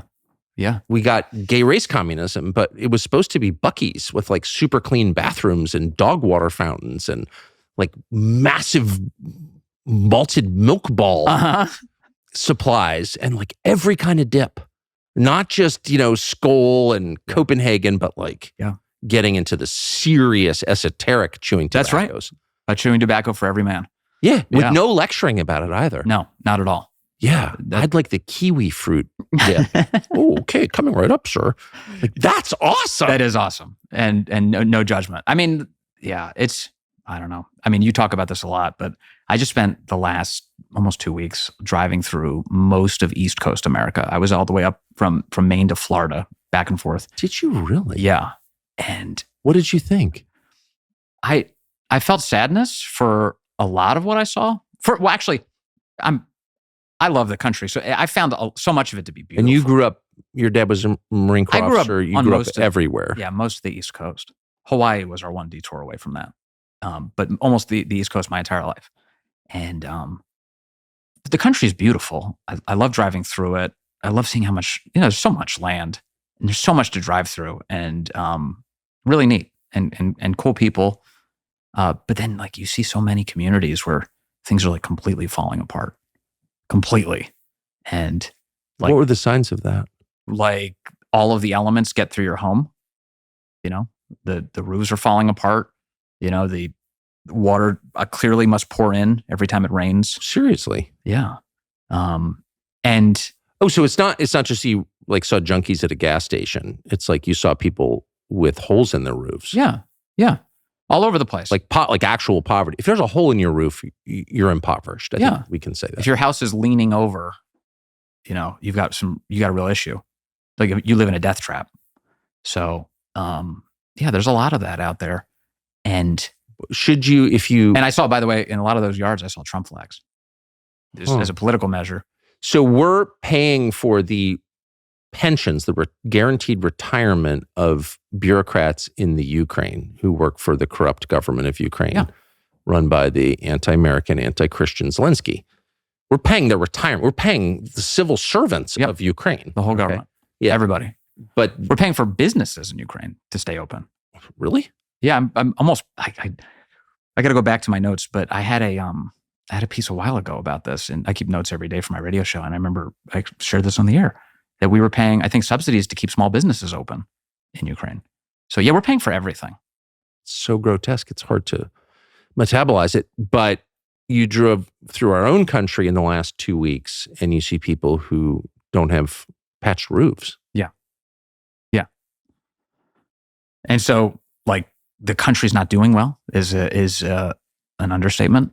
And there's lots of people who are suffering. And that's why, we kind of glanced off of the economic discussion earlier, but I really think it matters that we are at a point right now where the country is at over $1 trillion in credit card debt. This is a record. We've never had this much credit card debt in our nation's history. And credit card debt is totally destructive. You're looking at 16, 18, 20, 22, 25% rates. Yeah, close to 30 at the top. On these. And that means, people are being destroyed and they can't make ends meet. The unemployment numbers are all a scam. What that really... Can I just ask, like, we used to put people in prison back when the mafia was offering loans at lower interest rates than those. Yeah, usury. Yeah. Usury and loan sharking, we called it. Yeah. And all these sort of nice Italian guys wound up in jail. Yeah. But it's cool when the credit card companies do that. How does that work? Joe Biden. Yeah, you're right. The answer, Joe Biden, the senator from Delaware, making that happen. Them being, that's how that works. But people are in massive amounts of debt, and the unemployment numbers are a scam because really what they represent is that there are people working multiple part-time jobs to make ends meet. That's what that means. So all this stuff about like, unemployment's low. No, it's not. People are working multiple jobs in order to pay for just how expensive their lives have become. And all the employment gains have been among immigrants, all of them. Yep. Net zero gains among native-born Americans. Yeah, native-born Americans losing jobs. Yep. Immigrants, foreign-born workers gaining all. So it's, and my cousin E.J. Antoni is, I think, the single best economist on this subject. Yes. And he's just been amazing on it. And he's not, all of the available evidence demonstrates he's right. And no American needs a government report to tell them that they're miserable, by the way. I love that the media sort of waits for unemployment reports to tell, like Don Lemon, like telling you shouldn't be miserable. No, the data says that you're not miserable, you're fine. Like, what? All of that government stuff is one, cooked, and two, a trailing indicator of what's actually happening. But a drive from, where did you go? Like you went from where to where in the United States? I was from Greenville, Maine, was as far north as I was. Great place. All the way to Southwest Florida. Wow. Yeah. And so I got to see a bunch of places. I was in the Atlanta area. I went to Jackson. You drove that whole way? I flew some of it at the beginning, and then I drove most of it. I drove, in order to get to Maine, I flew into Boston. I drove the 4.5 hours or whatever it is to Greenville. I was in Atlanta. I was driving in the Atlanta suburbs. I went to Southwest Florida, drove all the way up, past Tampa, went to Jacksonville, Florida, drove from there, went to coastal North Carolina, drove from there back to Washington, D.C., and I flew to be here with you. And so get to see a lot of places.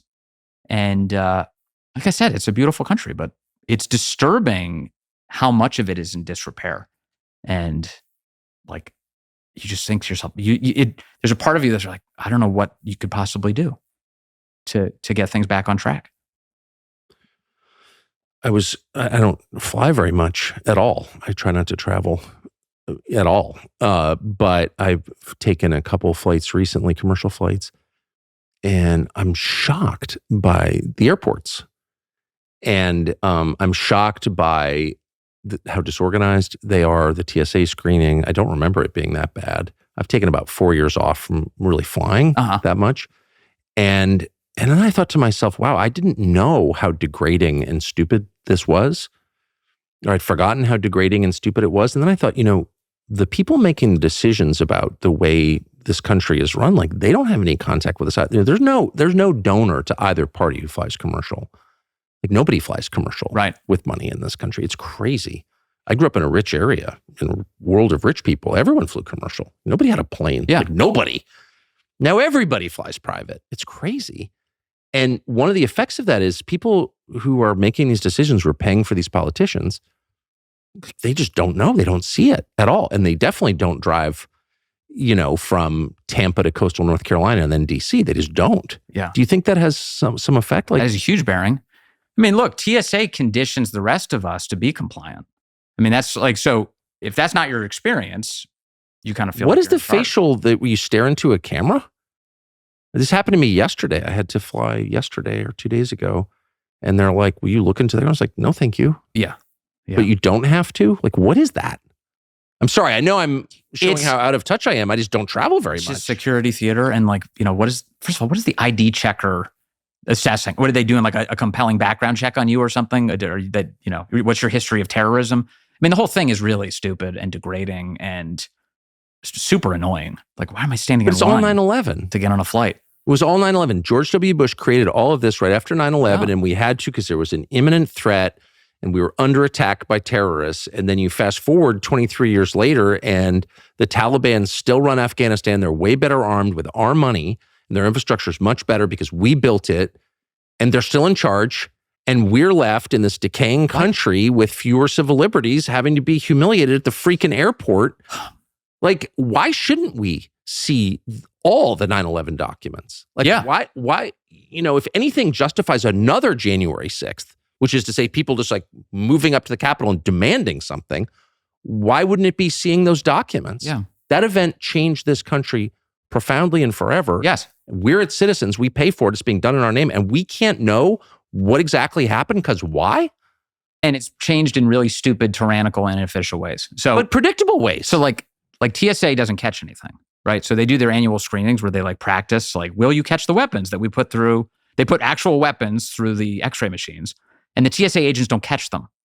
Their fail rate is astronomical. Really? Yeah. So they're not actually even catching the things that they're tested on. And we're all subjected to do this as if it's keeping us safe, which of course it isn't. Why are we doing this? Like, I would settle for, if you want to make one modification, locks on the cockpit door. Totally fine. I'm good with that. Beyond that, why are we doing the rest of this? I'm willing to take the risk. I am. I'd rather live in that world. It's a happier world. It's more spiritually compelling. And it demonstrates, like a cohesive society. You don't need that. And in fact, the more they make the society more chaotic, the more they justify all of this. The more that they import incompatible cultures and, make everyone live in squalor. Like, eventually, they're increasing social distrust so much that they're offering a justification for the system that they built. That's right. It's self-licking ice cream cone. Yeah. What happens at the Democratic National Convention this week? Well, I think it's going to be a big demonstration. If you're clear thinking about this, if you stare at it and you're just like objective, what you're going to witness is chaos.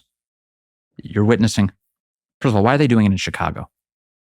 In like what world do you appeal to the broad American middle by having a Democrat convention in Chicago, Illinois? Because none of us can ever, during the course of our lifetimes, escape the year 1968. Everything is in reference to that year. Yeah. And so why not? They should have another march across the Edmund Pettus Bridge too. Everything is a replay of that period. It's weird. Yeah. And so now Kamala Harris is the nominee.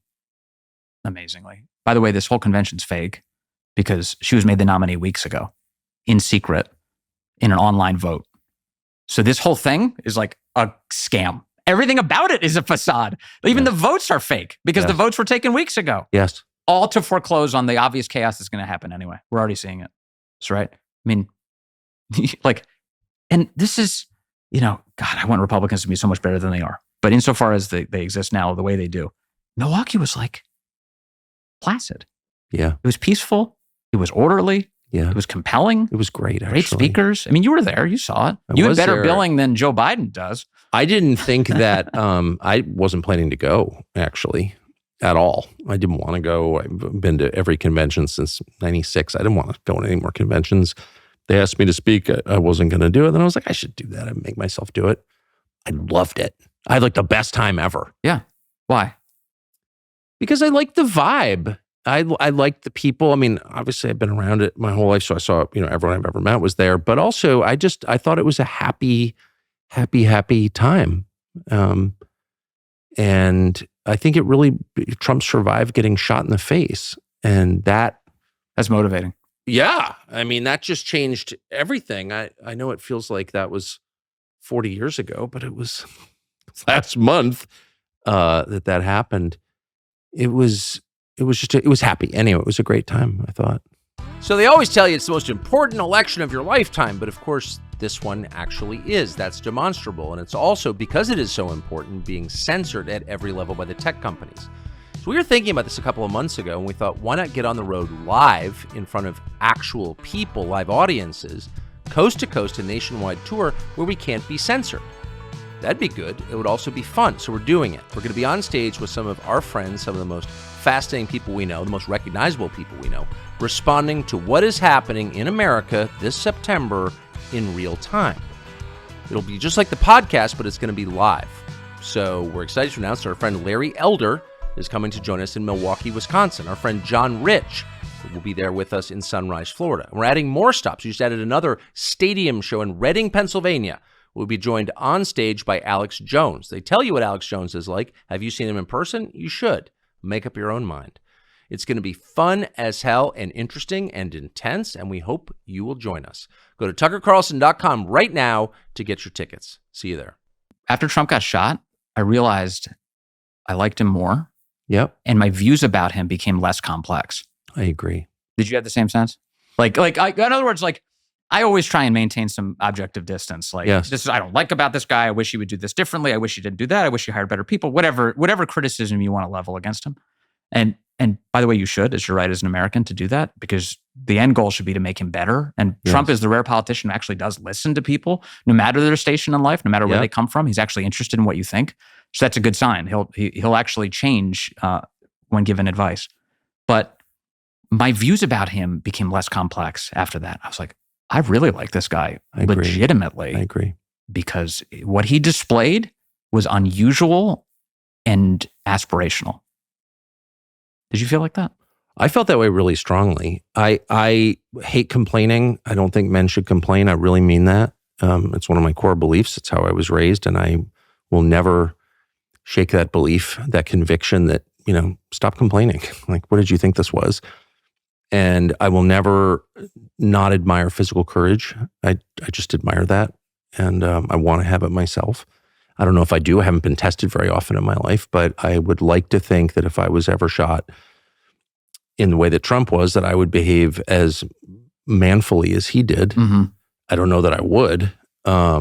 You can't know, but he did. He was tested in a way that was very meaningful to me, leaving aside the politics, but all of a sudden you're talking and bang, you get hit with something. It's clearly a bullet.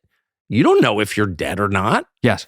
And then you stand up and I just, that's the acid test for me, because it really matters what you're like as a person. It matters to me. I'm not a Democrat. I don't care about your stupid party. And it's the point of the exercise is not to huddle together for increased power, because I don't feel powerless as a person. Right. I have a family. I don't need a party to make me feel whole, unlike liberals.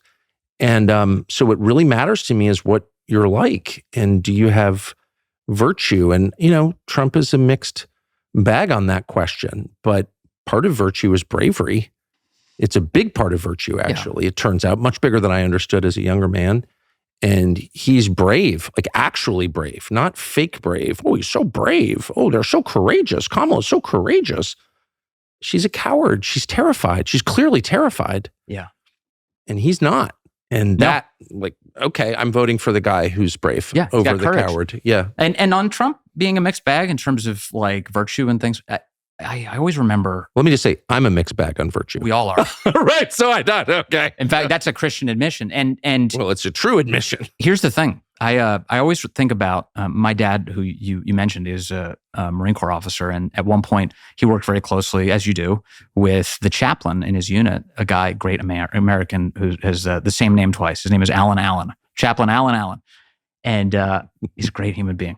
And my dad was once complaining to him about, various chaplains in the military and how some of them are not so impressive, and he wishes they were better and more Christian and had more virtue and that kind of thing. And he said, Vinny, I think they were the same rank. He said, Vinny, remember, Jesus chose 12 sinners to follow him. That's right. 12 sinners. And he was right about that. And I always keep that in mind. It's before I start judging other people for their moral failings. I agree. The people who were tasked with advancing the greatest message humanity's ever known had immense failings. Paul murdered Christians. Yes. And Peter was a coward. Yeah. So, I mean, it's just denied Jesus 3 times as predicted because he was too afraid. Yeah. I agree completely. The most important apostle. So they just God chooses unusual vehicles. I think that's right. And I just in a time where, reality itself is hard to identify or even define, in a digital world, in an AI world, it's hard to know what is real. Everyone is struggling with this.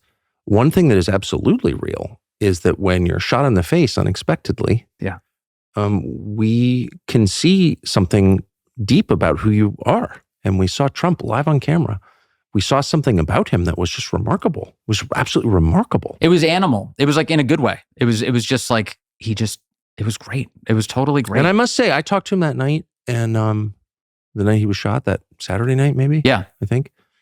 And I was in Maine, but I talked to him, and he didn't mention anything about himself. That's just a fact. I mean, look, I'm not flacking for Trump, but this is just a fact. It was like, did you see the crowd? They were so brave. They didn't run. That's the first thing he said. I was like, wow. Yeah. They also saved his life, because the people who were outside the perimeter who began shouting up about Thomas Crooks being on the roof, the Trump supporters, they were the only ones who were raising the loud alarm about what was happening. And they were the predicate to that cop getting his head over the roof and scaring Thomas Crooks into taking action at that moment. Well, it's so perfect, though. It's like only the Trump voters are willing to notice the obvious. Yes. They haven't been trained to deny what their senses perceive. No. In fact, their senses wait, there's a guy on the roof with a gun. What? In fact, their senses are elevated to the peril. Yeah, no, that's right. And they can smell it. And so it's not just some looky-loo who's up on the roof who's just trying to see what's going on the stage. They're worried about Trump's safety. And they're yelling out, he's on the roof, officer. They're screaming. They saved Trump's life. Every element of that, I know we keep returning to this, but it's such an amazing moment in history. It is amazing. Every element of it conspired to save him. Every element of it. From the people shouting, the cop getting his head above the roof, the frenzied rush to take the shot by Thomas Crooks as a result, Trump's head turned towards a chart, saying moments before, take me off teleprompter, I don't even care, I'm going to do the chart. And just all of those things, they conspired in a way that can only be divine. That can only be the product of divine intervention. And I saw that, and so I had simpler views about Trump after that, and I had more grateful views about God after that. I agree with both those things. And I talk about myself way too much as it is, but I try not to, because I think it's such the most unattractive quality in a man. But I think if I was shot like he was shot, I'd be like talking about myself, like, oh, I can't believe I got shot. And Trump, who's like famously, everyone's like, Trump's such a narcissist. He didn't, well, at least when I talked to him, he didn't mention himself. It was only about the audience. Yeah, wow. And there's no one else listening to this conversation. Well, other than obviously NSA's listening to it. Besides them, yeah. Besides the criminals. But anyway, but he's not doing it for an audience, just me. No expectation I'll repeat it. You know what I mean? And he didn't mention himself. It's only about the other people. And I thought, man, I just thought it was so revealing. It was in a way that's not fakeable. AI didn't do that. Yeah, it's cool. And then you talked about that at the convention. I did. Which was cool. Yeah, I believe that was the substance of your remarks, talking about what he was like. Oh. I ad-libbed that speech, so I actually have no memory. You don't have any memory? So I guess it renders moot the following question. I wonder, is there any point, do you ever give a speech where you feel the gravity of it, or are you at the point where you're so used to giving speeches that even speaking on the Republican convention stage with every network in the United States concentrated on your remarks, none of that? Oh, I felt the gravity of it. Well, in the sense that they told me to write a speech. I mean, I'm a writer. I've certainly written a lot. But I don't write speeches. The one thing I just don't write speeches. I never have one time in my life. But I felt like, well, I want to be the obedient little bitch or whatever. I want to do what I'm told, I guess. I don't know. I knew you weren't going to write it. I knew it. I knew it. In fact, I told, as soon as I heard that you were giving an address, I said, he's not going to write it. He's just going to do it. Well, I made a good faith effort, and there was no sauna at my hotel. So I just said I can't write, more than obviously, that, without my sauna. But I did actually spend like 8 hours fretting about it and trying to write it on my iPhone. And then I was like, I can't write a speech for myself. I could write a speech for someone else, but I got to say, whatever, I'm not going to, so I didn't. I guess I know you're a good writer. Obviously, like your whole career has been writing. Even when you were on television, I would laugh at people and be like, I wish Tucker would get back to writing. I'm like, I don't think you're familiar with what he's doing on a daily basis, literally writing all the time. I just knew that you wouldn't do it because it's just, I don't know, maybe it's your ego. Like, you're going to give this speech off teleprompter and you're just going to say what's on your mind. And I knew kind of reflexively, this is the one venue.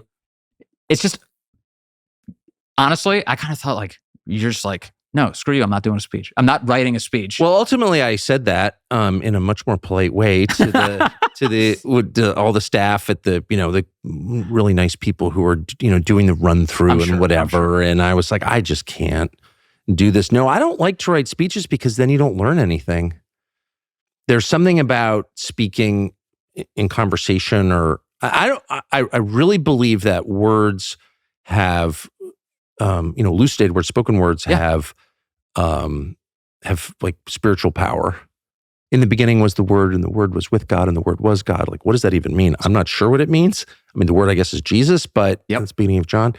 But there's something about we tell the truth. We don't just know the truth or believe the truth. We tell the truth. There's something about using the one thing that we have that the rest of the animal kingdom doesn't have, which is the power of speech that makes things real and that gives them power. Anyway, I find that when I talk, or I think everyone finds this if you think about it, that saying something out loud allows you to understand things. Like you learn. Yeah. In other words, we think of language as something that we use to inform or educate others. I'm going to tell you something. I do it for a living. Here are my views. But what we miss is that we're being educated too. Like we're learning. The speaker is learning as he speaks. Well, do you ever experience this? Words have immense power, for sure. Words are for the reasons you just laid out. But they change the speaker, not just the listener. And and especially like, when you repeat something over and over, it establishes a groove in your mind so that you kind of can draw upon it. Exactly right. To use it again. So speaking is very helpful in that way. Repetition is a good way to learn anything. Yeah. But if you're deprived of the tools, it's disorienting. And it leaves you... What does that mean? Meaning, like, the left's current program, which has been a program for a while that many of us were late to detect... Shut up, racist. ...was to change language in such a way... Yeah. Shut up, racist is a perfect example.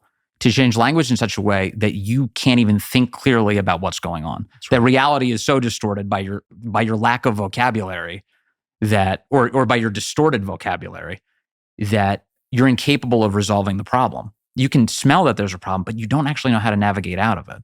This is like gender affirming care is a perfect example of that. Gender affirming. First of all, it's already a lie because it's establishing that your body is a mistake and that what is correct is for you to mutilate it. Like, it's like, what? We're just affirming something that pre-existed this decision. And you scare people into compliance, and then they begin to lose the vocabulary necessary to untangle it, right? So Orwell wrote about this at length. Yes, right. Totally. And he was the best at writing about it. And that's why it matters so much, because it's mind control. Yes. Words are mind control. 100%. And the ability to speak to an audience and then to, first of all, learn for yourself, but also to detect what they're actually picking up. Yes. Is a skill that you have, for sure, and has made you successful. It's a skill that Kamala Harris does not have. That's the skill she doesn't have. She doesn't have that skill. She can't do it. She can't talk to an audience and see that they're receiving her. She doesn't know what they're receiving. She can't read their body language. She doesn't know like how to change her tone. Have you ever noticed she tells these jokes, nobody laughs, and then she cackles to herself? Yes. It's because she isn't able to connect on a human level because she's not all that interested in what they're saying through their expressions, through their reactions. Well, she's certainly missing out on one of life's greatest and richest experiences, which is to feel the vibe of other people. Yeah. I mean, that's kind of the only reason to be alive, really. And it's like the most beautiful, great, fun thing ever. And speaking in public is the easiest thing you could ever do. You just can't worry about it. And as long as you don't worry about it, like everyone would be great at it, actually, including Kamala Harris. Mm-hmm. And when I don't know her, I've never even met her. I have relatives who know her, actually. Whatever. They say she's kind of amusing. They don't hate her. Yeah. But she's obviously terrified. 100%. She's obviously afraid. I look at her, I'm like, ooh, you're afraid. She's scared to death. She's scared to death. That's the first thing I register when I see her. Yeah. That woman is afraid because she knows that she's fraudulent and like a caged animal that will hurt someone. She's a fascist. There's no doubt. No one ever mentions that. Like Biden just had, 50 years of life in Washington, kind of the precedent of how things are done in a restrained republic kind of seeped into him. She's coming from a different world. She's coming from California, which is post-political. It's a one-party state. And she has no problem using force at all. and all the fascists around her are the same. So like, but I do feel sorry for Kamala Harris. Again, I don't know her. I'm just making these judgments on the basis of watching her, but I feel like this is someone who can't admit who she really is, what she really thinks is, and is really, really afraid. And you feel sorry for people like that. Yes. Which is why I loved Trump at the National Association for Black Journalists. When he went, I don't think you're allowed to love that. Oh, I loved it. You're supposed to disapprove. I adored it. And here's why. Tell me. So think about the weeks leading up to that. Yeah. The weeks leading up to it put the Trump campaign on its heels. Because one, the narrative was so disrupted by the fact that they just replaced Joe with Kamala. Yeah. And then the media went all in on selling her. It was like, she's so great. She's wonderful. It's all about joy, Vince. And then they adopted this line of attack that J.D. Vance and Donald Trump are weird. Remember this? Very well. This? Yeah. Okay, so they were like, weird. Now, I love laughing that off because of how absurd the use of that word coming from those people is. The abortion worshipers are telling you J.D. Vance is weird. Yeah, the men in dresses crew. like, oh yeah, it's so weird. No, okay. Here's our tranny admiral. Not weird. But you have to be honest enough to admit it's an effective line of attack. Yeah. Insofar as it's the kind of thing that it's like the language of the teenage girl. It's like it doesn't require a deep assessment of what's going on. You use weird. It's a way to make somebody toxic. And it's effective. It's an effective weapon. So there's going to be a category of voter that definitely cares a lot about the policies, and specifically the ways in which they affect them and their bottom line. But there are also broad categories of voters who really do kind of ride the vibes of an election. Who is this person? And I don't mean vote switchers. I mean whether or not they'll show up to the polls at all. And so, okay, weird's one line of attack. What's the line of attack on Kamala? She's a phony. She's fraudulent. She's a fake. Now, if Trump gets up on a stage and he goes, Kamala Harris is a phony, does CNN cover that? Does the New York Times put it on A1? Does, Washington Post? Do any of these news outlets? No. But if Trump goes on stage and goes, she's black? Like 5 minutes ago, she was Indian. Now she's black? I don't know. I love them both, but somebody's got to answer that question. Everyone went crazy. I know. And it was perfect. And the reason it was perfect was because it forced all of the places that hate Trump to carry his remarks. And it fed the subtext of that entire exchange is Kamala Harris is a phony. And it implants it right into the lifeblood of the United States. Like people get to see it no matter where you consume I wish they'd done that with Obama. He's half white, raised by white people. He's more white than he is black. Yeah. Culturally, and he is exactly one half white. Sure. So why did Republicans not say our half white president or half black president? Like, why do they have to be like the first black president? Just buy into the lie. It's a lie. And it gave him moral power because it gave him claim to the civil rights movement, which is like the one sort of holy story in American history. Yeah. Supposedly. Self-a-lie, but whatever. Everyone's been taught that. And he got to lay claim to that. But no one had the balls to puncture it. And just but also, like Kamala, his family wasn't in the United States. The whole thing was fraudulent, but just as a factual matter, as a genetic matter, I'm not attacking anybody, obviously. I'm just saying, like, he's half white. But no one, that was considered so outrageous. Yes. That'd be like, white lives matter or all lives matter. Another demonstrably factually true phrase that became a criminal offense, literally a criminal offense. Like the FBI investigated people for saying white lives matter. Yeah, and nobody pushed back. And these categories don't exist for any practical sort of descriptive reason. They only exist for political power because, if you call Elon Musk an African American, like people are like, that's like a total violation. You're not allowed to say that, despite the fact that he. Or if George Carlin once cited this, like if you come from Egypt, right, you're an African American. Are we allowed to say that? If you're an Egyptian, or you called somebody an African? No, not in American political discourse. But what does it mean allowed? Why not just tell the truth? Like, why are we such If you allow lies to go unchallenged, they harden, and then they become, they become the instruments of torture that you'll suffer under. That's a fact. Yeah. So, like, why are we playing along with this? We shouldn't. What cowards are we? Yeah. I never called Obama. I was on TV every day of the Obama administration. I never said our half-white president. He's half black, which is a fact. Like, I didn't have the balls to say that. What's wrong with me? Yeah. And you like how people get mad if Trump refers to him as Barack Hussein Obama. He'll say Barack Hussein Obama, which is actually his middle name. Yeah. And you're like, you can't, how racist is he for saying that? Why am I playing by your rules anyway? Because somebody was named Saddam Hussein. Now I can't say Barack Hussein Obama. Like, what is that? It actually matters, though. If you decide that you're going to lie because someone is, quote, making you, like, whose fault is that? It's yours. Yeah. Yeah. And there's a lot of that going on, unfortunately. So I keep interrupting you. What is going to be the theme of this convention? It starts today. I mean, it's going to be, you'll see the chaos on the outside, but on the inside, you're going to be served an endless stream of lies about the current state of our country. They'll tell you that the misery that exists within it is not actually happening, that people are far happier, that things are fine. Also, you're going to get this weird... So she's going to run as the incumbent, basically.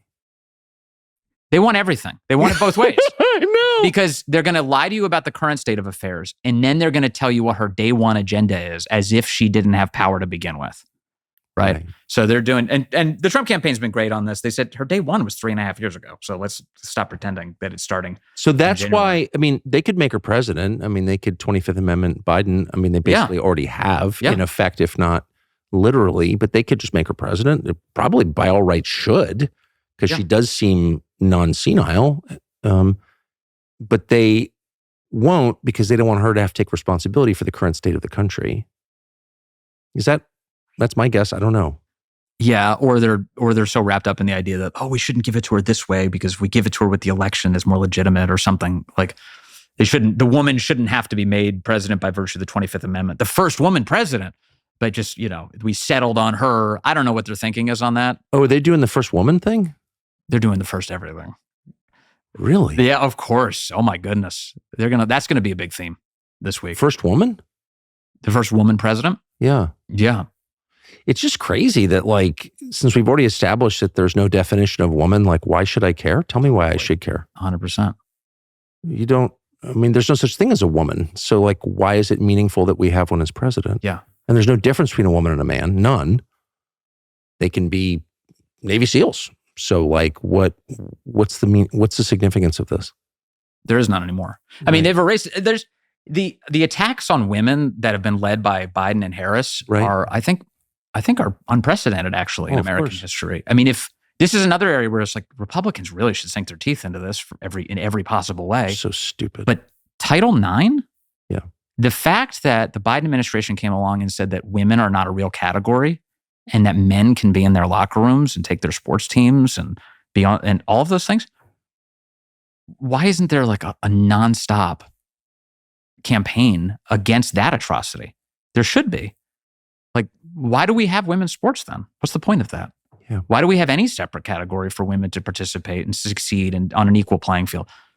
We shouldn't, under that notion. And so the Biden administration is leading an all-out assault on the very existence of women. Right. And then, of course, wants the credit for the first woman president, should that occur.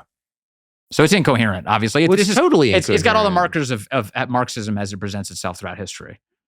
Which is just deceptive to its core. It's shape-shifting, and there are no fixed meanings to anything. It's just, I need to be in power, you need to obey, and that those are the only immutable rules. Yep.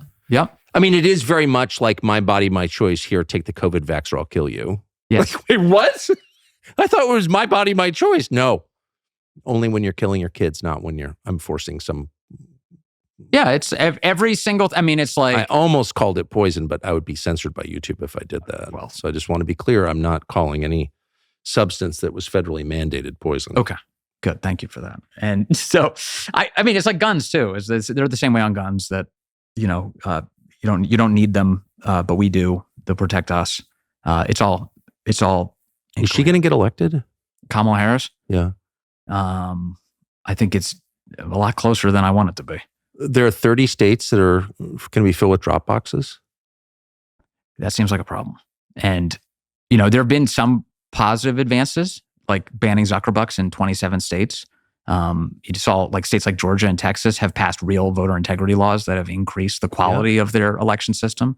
But then there are states like Pennsylvania where things are still a little too chaotic, where you have these drop boxes across the country. Wisconsin, of course.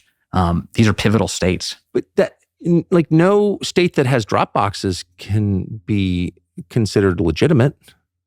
How can I believe an election result in a state with drop boxes? Right. Yeah. If no matter what party you're a part of, if the election doesn't go your way and your state's full of drop boxes, your suspicions are going to be sky high. So how is that stabilizing for a Republican? So I had a conversation this morning, actually, with someone, a well-known, very knowledgeable person from Republican politics, who said, there are all these states with drop boxes, and I'm really concerned about this. And I said, well, isn't there an RNC that like exists to deal with this? And this person said, well, the problem is that these drop boxes are disproportionately in what he called urban areas. Mm-hmm. And no one at the RNC wants to be seen as criticizing the way things are done in, quote, urban areas. That's so. And I thought, well, why is the RNC hiring guilty white liberals? If you're a guilty white liberal, I'm not attacking you. I don't want to live near you or meet you, obviously. But there's a political party for you. Yeah. Like, what are they doing at the RNC? Yeah. It's a good question. It is a good question. I mean, it is completely critical that we get a hold of that. I mean, you've got, was it Michael Whatley and Laura Trump are now running the RNC. They established this renewed emphasis on voter integrity and all these, I think they've got all sorts of legal challenges they've mounted across the country. That's headed in the right direction. But if you are opting out of dealing with election integrity in critical areas because you're afraid you'll be seen as racist for trying to protect the votes of the people who live there, you've lost the plot. Yeah. Because it turns out voter integrity laws, if we're talking about black voters specifically, are disproportionately beneficial to black voters. Look what happened in Georgia. After they changed their election laws to make it so that you can no longer just do signature matching on a mail-in ballot, they said, you got to send in your driver's license number with the ballot. When they did that, black voter participation went up and fewer black votes were rejected. Yeah. It's obvious. And it's always obvious. In fact, signature matching was working to the detriment of authentic black voters. They were having their ballots thrown out because it turns out sometimes your signature doesn't match what you signed when you were 18 years old. Yeah. Like when you get older and you sign and you get some idiot who's looking at, not a handwriting specialist, just some random, bureaucrat looking at two ballots and the signature and be like, throwing that out. Throwing what? I think that the period where there's going to be this intense emphasis on black voters is coming to an end because of immigration. And native-born black voters will become less important to election outcomes, dramatically less important starting after this election. And so that means black political power, as we've thought about it for the last 60 years, will be in rapid decline. And it's just interesting. It sort of reminds me of organized labor. I'm not against unions. I'm not against black voters. I'm for all American voters. But they got sold out by their leadership. For sure. Yeah, like so completely. And I'm not sure people really understand that. Like, I just don't think it's going to matter too much, actually, because the demographics of the country have changed so much in the last 10 years that, do people get this? I hope so. There's like some shifting, it looks like, among black men, which has been good. The left is very angry about that. And the more angry they get about it, the more likely they are to try and take it out on you. But increasingly, it's just symbolic, though. I mean, if you have 10 million illegal aliens or 30 million illegal aliens, that we don't even know the number, but it's tens of millions, and they're all going to vote, sooner rather than later, probably, but definitely at some point, no one's going to be deported, then like the whole civil rights movement, that whole mythology, it becomes sort of meaningless because the Democratic Party will have political power without black voters. Like no matter what they do, it doesn't matter. Yeah, and the whole history of that party has been hurting black people, black Americans. I've noticed. It's disgraceful, all the way from you mentioned at the outset of the conversation, like the KKK and Margaret Sanger and the targeting, the so-called Negro Project. I mean, it has been a relentless assault, on black Americans. Which is a disgrace, and I just hope more and more people can wake up to it. But while they still have political power, to the extent that they do, and it's being sold out now as you speak, and so that's crazy. That's crazy. And I don't have a ton of friends who are black Democrats. I know a lot of and love a lot of right-wing black people, but I have one friend who's a black Democrat, who's a good guy, really good guy. But I made this point to him a few years ago. I was like, it's kind of over for the political power that you've been talking about your whole life because of immigration. Yeah. And he had honestly not really thought about it. And Well, now you're seeing it in Chicago. Now I'm bragging, but I think he agrees with me now because it's a numbers question. How many angry town hall meetings have you seen in Chicago over this issue? Yeah. A lot. Black residents of Chicago, they're going confronting with the aldermen, right, in Chicago, confronting them and saying, what the hell? Why? So wait a second. So foreigners, illegal foreigners are pouring into the country. They're coming to Chicago. They're taking all of the public resources and we're being left in the slums. And how many times did it happen before you wake up to it? Like when the riots were happening, the George Floyd riots were occurring, and Chicago became one of the latest cities to be ransacked. The lady who looked like Beetlejuice, who ran the city, she deployed the National Guard to the extent that a mayor is supposed to do that anyway. But she was given resources. She sent it to what do they call that? The Million Mile or something. The really nice area of Chicago where all of our donors live, like the richest area of Chicago. Meanwhile, the South Side left defenseless. People were getting murdered in the streets, losing their lives, places being wrecked because she refused to protect the most vulnerable because she had no interest. I saw this during Katrina in New Orleans. The French Quarter was fine. All the cops were in the French Quarter. Lower Ninth, nobody. Yeah. I saw it. Of course. It does sort of raise the question. I mean, this is the purpose of ginning up racial hostility, obviously, is to make people vote against their own interests, their demonstrable interests, because they so despise or they're so afraid of the other party coming to power on racial grounds. Yeah. That's what is actually happening. Sorry. It's totally crazy. So Kamala's campaign is about what? This week it's joy. It's joy. This weekend. That's what they keep telling everybody. I could think of it being about a lot of different things, but joy is the most preposterous of all because she's so obviously joyous. She's kissing her husband with a mask on. So this is the most joyless person I've seen lately. Well, that's consistent. The pitch is opposite of everything that she stands for. But why? That's like I've never really figured it out. Like why? An effective lie is always like a few degrees off from center, from the truth, right? Yeah. Isn't it? I mean, last week she was like, I'm for no tax on tips now. Like the Trump policy? Yeah, I saw that. Like, now, I'm for no tax on tips, she said. Okay. Like, what? Where did that come from? Oh, I'm going to secure the border. What? Who are you? Like, will you stop lying to us? But why not instead, but that's not how normal people lie. Normal people, like, I catch you doing something wrong, and you're like, it's not as bad as it looks, but you don't whip around and accuse me of doing the exact thing that I caught you doing. Like, what is that? No, that you do in an abusive relationship.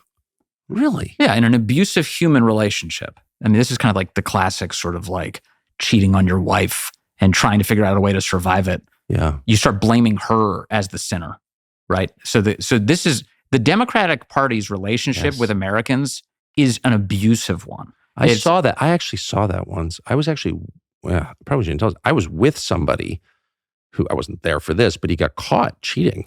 And I was like, whoa, not a good person. And I said, what did you say? And he said, I screamed at her for spending too much at Saks on our credit card. I was like, what?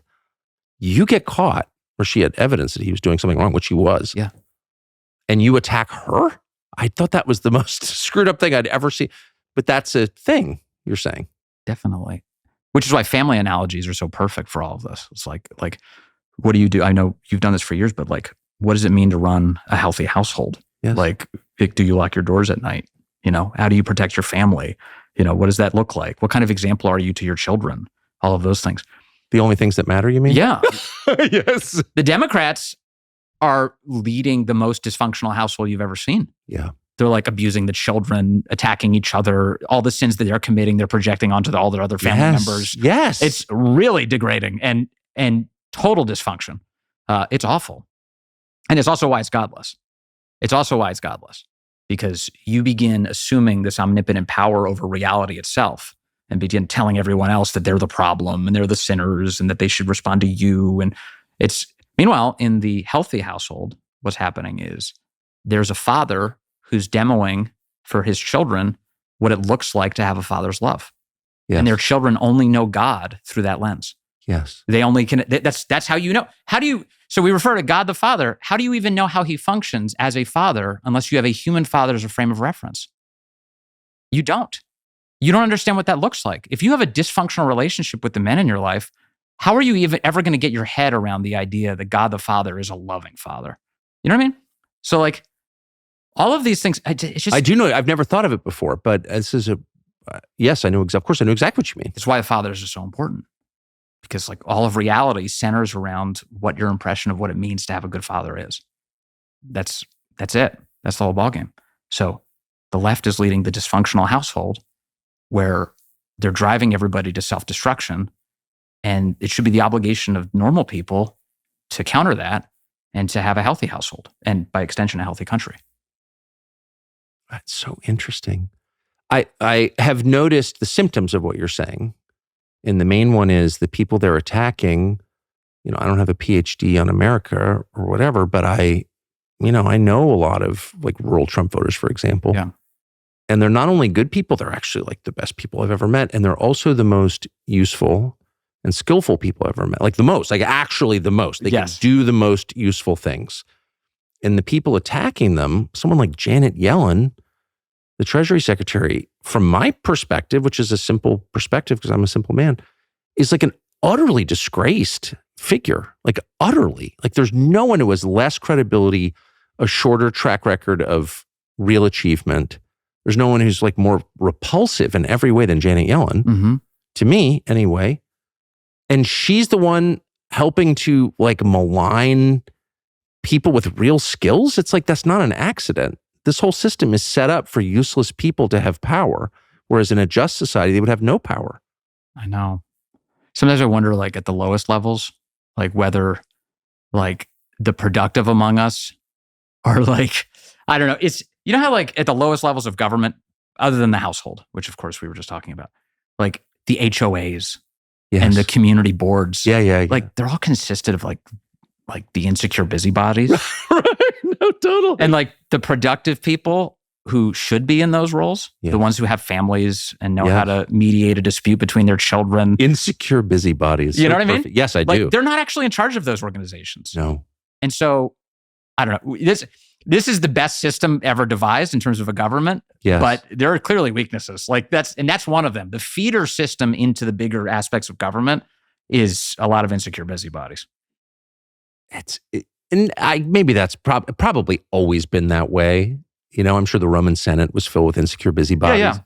But it never, I guess what I think is new and really obnoxious at best, poisonous at worst, is not just that like the least competent people have the most power, but that they use that power to hurt the most competent people. That is just crazy to me. It is. Like you would think like they would, at least for self-interest reasons, they would say, well, you know, people actually know how to run a power grid or fly an airplane or perform heart surgery. Like we shouldn't attack them on the basis of their skin color because we like need those people. We don't want to be Zimbabwe. But they seem to want to destroy all those people. Do you feel like that's gotten worse? I mean, obviously, it feels like gosh, yes. Like you asked me earlier about like the distance that the ruling class has from the rest of America. You'd probably be better at answering that question. Like, I mean, I don't know. I mean, I obviously, I guess I'm part of the ruling class. I've been in it my whole life, and I do think it gives me a better perspective on how lame they are. There's no mystery for me. I know exactly who they are because I know them. But and I have total contempt for them. Whoa, I'm trying to control it. No, my conclusion, just based on the evidence, again, it's hard to know intent, impossible really, but just on the basis of outcomes, is that the whole point of the program is not to uplift anyone. It's to hurt people, specifically Christians above all, but also anyone who's productive, free thinking, the people you really need, like the guys who designed and run the power grid. Like those are the people you need most. Yes. First responders, firemen, cops, EMTs, airline pilots. Like it's not just like, oh, we need more incompetent airline pilots. It's that we need the current group of airline pilots to die because they have skills that we'll never have. I mean, I feel like this whole system is based on hatred, born of envy. That's the way I read it. And you look at, there are a couple foreign countries, South Africa and Zimbabwe particularly, where the whole point wasn't to like redistribute the land to the landless. That didn't actually happen. All the land went to the people with political power. The point was to crush the farmers because the farmers were too productive and that was offensive to the people in charge. It's like, You go get that yield out of that land when you're tobacco or whatever you're growing. They couldn't. So we have to crush, they killed them. They killed them, a lot of them. And so I feel like the hurting people is the point. That does feel, it's definitely not about helping Black people or helping the trans community or helping immigrants. I probably wouldn't be totally against it if it was. I like helping people, but it's not. It's not but about if your that. policies, like all of that is enabling their destruction. The enabling is what's happening. So like, this whole like the needle exchange programs, like the left has been on this for years. Wait, you're going to help people continue to inject drugs into their bodies? That's the plan? No. Like all of the marijuana initiatives, like you're going to dull people. That's the plan is to broadly dull the American people. The trans stuff, you're going to tell people, yes, your body's a mistake. The only intervention is my big corporate donor getting rich off of your misery for the rest of your life. Like that's, again, to go back to the family analogy, in a family, you would intervene. In a healthy family. In a dysfunctional family, you would enable. And that's what they're doing. They're enabling destruction. Yeah, see, I can't relate. I mean, I am, the oldest man in my family pretty much at this point. So I intervene all the time. Like that's what you do. I've seen it. Yeah. I'm an intervener, like immediate intervener. Yeah. So I think that's your duty. And I just I love this country and I love its cities, for example. I've lived in a number of them, but I have contempt for people who allow like a needle exchange program to happen. Like, why doesn't someone go burn down the needle exchange? Like, I'm serious. And take the lumps, go to jail for it. Mm-hmm. But we're not going to give people intravenous drugs in my neighborhood, period. I'm not going to put up with that, period. Yeah. And if you punish me for getting in the way, I will accept that punishment. But I'm not going to allow it. I don't know why people allow that. I really don't. I'm probably saying too much, but I'm not encouraging violence. I'm encouraging zero tolerance for killing people. Yeah. Yeah. Yeah. Meanwhile, the Biden administration, like sending out needle kits, they're a part of this. And it's just, I don't know. If you'll accept that, what won't you accept? Yeah. I mean, I was in Australia this year and they put people in camps, in concentration, like actual. And if you bring that up, that you put people in concentration camps for COVID. Well, they're not really concentration camps, really. I remember. What were they? I remember the colored tape that they had on the floor. That if you stepped across it, you would be arrested. Yeah, and they did. They arrested people. Yeah. And people put up with it. You're going to get to a place like Canada where they're just like, well, getting to the exact same place that Germany got to in 1933, where if you're useless, we're going to kill you. Which they killed hundreds of thousands of Germans, Christian Germans, because they had disabilities. Or they were useless, and they murdered them in hospitals, children. And they're doing that in Canada now with the MAID program and just killing people. Well, it's just cheaper for us to kill you. And everyone's putting up with it. It's just like, you can't put up with certain things. And they'll punish the useful. So they'll kill the useless and punish the useful. Of course. So the truckers in Canada yeah, get their lives destroyed by merely exercising what is their God-given right, which is to protest, which is to object in the democratic system in which they thought they lived, and then had their lives destroyed, and because they didn't have any power to stop it. And that was, I mean, Antifa burns down cities. Canadian truckers set up hot tubs in the streets and protest the government. Yeah, it just seems like there's no kind of way out other than saying, you know, I'm willing to be punished for trying to stop the killing of other people. Mm-hmm. That and that's what I don't like about the party system. It obscures what's at stake. It's like, well, I want my guy to get elected or my party to thrive. It's like, none of that really matters. You cannot allow some NGO to abet intravenous drug use. Like, let's just start there. Or fund the NGOs to the tune of billions of dollars to traffic every foreign national across our border they can get their hands on. Yeah, well, I never understood why the totally useless governor of Texas, Greg Abbott, didn't just put the National Guard on the board. I said that to his face. I ran into him in an event. I was like, why don't you do that? Well, it's really complicated. It's not complicated. It's not, if there's a home invasion of my house, I'm going to get my firearm and stop it if I can. Yeah.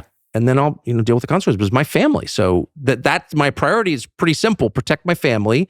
And then, if the laws are broken, I'll take my lumps. Do you think mass deportation is possible? Of course not. Of course it's not possible. So the majority of the public supports it. Yep. Right now. They don't have the stomach for the images of it, obviously. So the second, the media can find one sob story, they'll accelerate it quickly to hurt Trump and to justify allowing the chaos to continue. And I do think there's a middle ground. I don't think you have to do mass deportations. I think if Washington was responsible enough, which of course we know the answer, they're not. But if they were responsible enough, they could just create the conditions whereby people wouldn't be able to, well, of course, live here and take from us.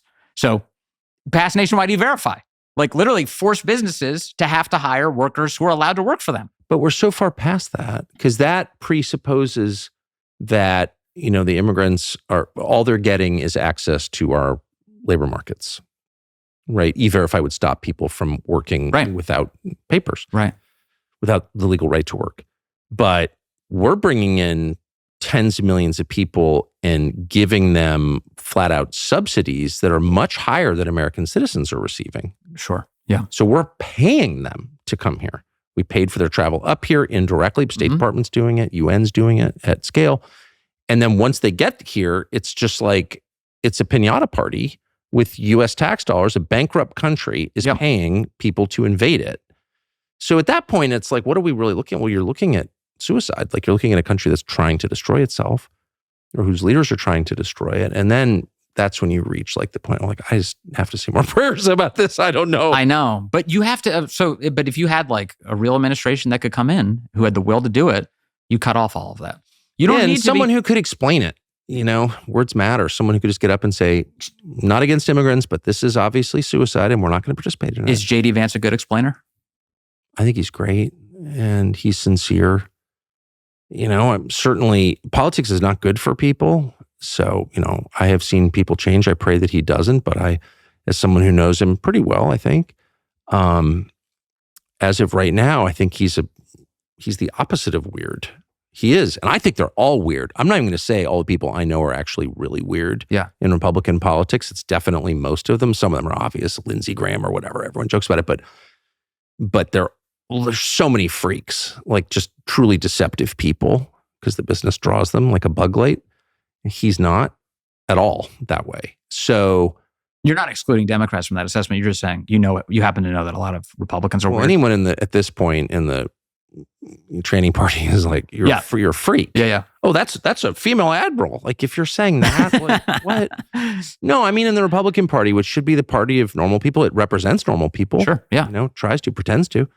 So, no, J.D. Vance is like the most normal person. Oh, you really think that?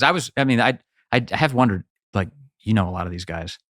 Is J.D. Vance like sort of, he's at the top of the normal people list for now? I think he is. There are a couple who are really normal. In my opinion, this is just my opinion, whatever, one man's opinion, but Senator Schmidt from Missouri is a wonderful man. I like an actual good person. I know that for a fact. So, I'm sure there are others. Yeah. I like Tommy Tuberville. Yeah, I don't know him, but I just have talked to him a lot. I thought he was a hero for the abortion fight. Yeah, I completely agree. No, I'm generalizing. I'm just disappointed in the party, but there are certainly a ton of freaks. JD is not. He's like a normal person. Yeah, and he's legit smart. So yeah, he could definitely make the case. And what purpose does he serve? Is it just to explain, or what purpose does he serve working with Trump? Do you think? Well, again, these are just, my opinions. I don't really know the answer. How'd this turn into an interview with me? Anyway, I just want to know. I genuinely want to know because I know you're a fan of JD. I am, yeah. And I want to know why. Yeah, I've known him since long before he got into politics. So I have, a sense of him as a person, I think, because politics does, it's a very weird business. Yeah, for sure. As you well know, since unlike me, you still live in Washington. But from my perspective, I can't speak to why Trump chose him. And it was Trump who chose him, facing enormous pressure from sleazy anti-American Republican donors who have all kinds of agendas, none of which have anything to do with life in the United States. Trust me, really, really unbelievable people, but in a bad way.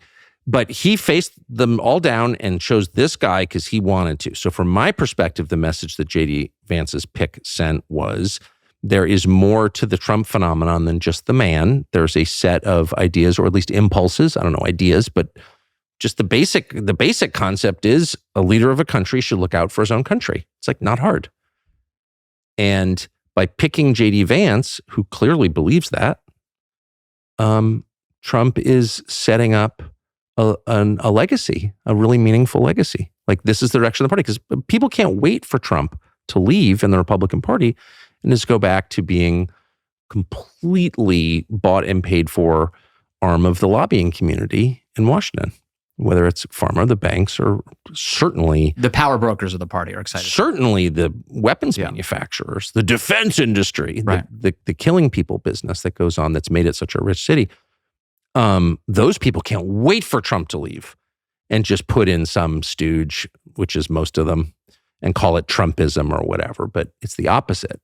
And J.D. Vance is like tangible sign that Trump understands that there's more to this than just him. This is a really important idea. It's a very common sense idea. It's the most common sense idea. You can't have a democracy if the people who run the country aren't acting on the country's behalf, by definition. And it also seems like he has the most perspective out of everybody in Washington. Meaning, yeah, he's lived in I agree with every category of American life. Yes. And so as a result, if you have that much stored wisdom, you should put it to good use. I totally agree. And you hate to reduce people to their biography, and we do that too much, in my view. But biography does matter. Like how you grew up matter. The fact that, you're the son of a Marine officer and grew up all around the country, like literally all around the country on bases like that, knowing you for a long time, that very much affects your worldview. That's my perception. So it does matter. And the best thing about JD biographically, in my opinion, is the fact that he grew up in, one of these kind of sad communities, post-industrial communities in Ohio, Southern Ohio, Appalachia, and joins the Marine Corps, enlisted. He's smart. He winds up at Yale Law School, which really is like the center of the credential factory in American life. Yeah. And forget Ohio. There's not a lot of Marines going to Yale. Yeah. Yeah. Right? Not enlisted. No, he's like literally enlisted Marine. Yeah. Yeah. Like my father, and the guys who tell you to be careful of when they've been drinking, and he went to be Yale Law School, and then he immediately, because it's a short step from Yale Law School to private equity in the Aspen Institute. Yeah. And then Trump is starting to rise, and people are like, oh, here's our white Appalachian guy, except we've already molded his brain. So why don't you come to the Aspen Institute and tell us all, David Brooks and all the douchebag community, what it's like to be a product of this sad, opioid addicted world that you're from. And he does. He dutifully does. Like, why wouldn't he? And he does this for a couple of years, and he realizes through a lot of contact with these people that they're disgusting. And he winds up hating them, which is very much sort of my personal story. Yeah, yeah. Like my contempt is born of like knowledge and contact. Like this is not theoretical for me. Like I dislike these people because I know them, and I know how completely they have abandoned their duty to the country, and I have contempt for them for that. And JD had exactly the same experience, and he's like, I know exactly who you are.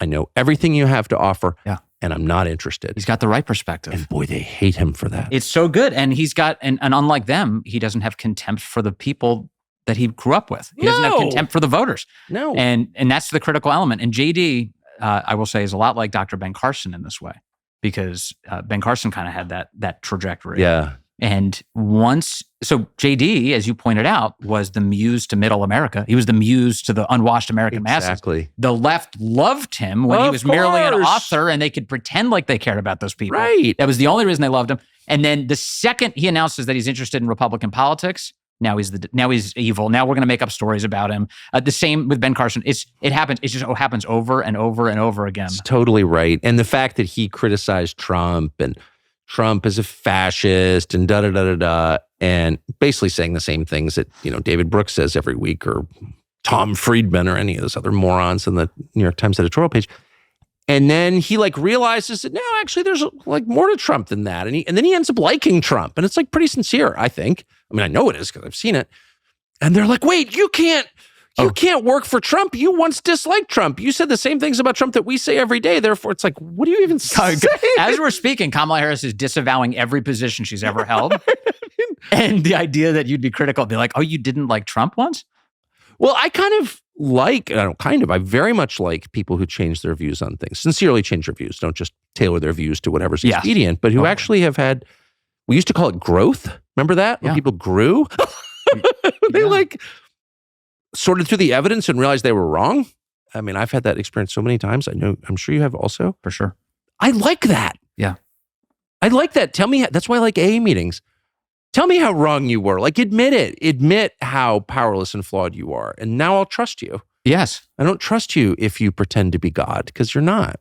Yeah, exactly right. Right? Yeah. You just take everything apart and just stare out on the floor and see what fits together again. But those are honest people. Yeah. And the dishonest ones, which is most people in authority, are like, oh, I've always thought that, whatever, men can become women. Or whatever. Trans Visibility Day has been important to me since 1972. Like, what? Yeah. Yeah. Or they just pretend like they never had those positions. Like, Barack Obama, he was like, marriage is only between a man and a woman. like not anymore, not apparently. And he's never looked back. Well, it's always it's sad. It's the closet cases that are like so weird on that subject. You know what I mean? I've seen it so much. It makes them so uncomfortable that they kind of like go too far in the other direction. Do you know what I mean? Yeah. No, I'm serious. That's pretty funny. Like dating 10 women at once. Did you see the video of Biden at the debate in 2007, Democratic debate, announcing that Barack Obama had an AIDS test? Yes, I think remind me. It's the funniest video ever. Biden, this is all the things that happen that get lost that nobody recalls. But in fact, I think we put it up on our X feed because it's so good. But Biden, who really is like a soulless person, said, well, I think, AIDS is is a real problem in the African-American community. And I think we should all get AIDS tests. I mean, Barack Obama had an AIDS test. There's a cutaway of Obama being like, I hate you. And then Biden's like, he just lets it hang there for just 1 second. Then he's like, which is totally good. And, I think he's negative, but all men should get an AIDS test.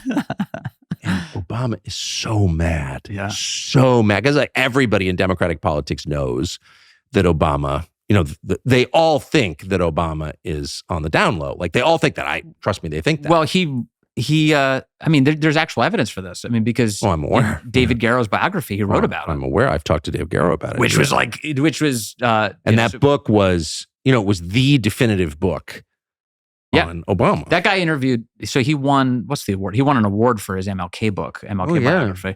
And then he goes Parting the Waters, or I can't. Something like that. Yeah. And then he goes on and he writes the single most in-depth book on Barack Obama that's ever existed. He's talked to literally everybody, like Obama's mailman, everybody, like anybody who's ever had any contact. Former girlfriends.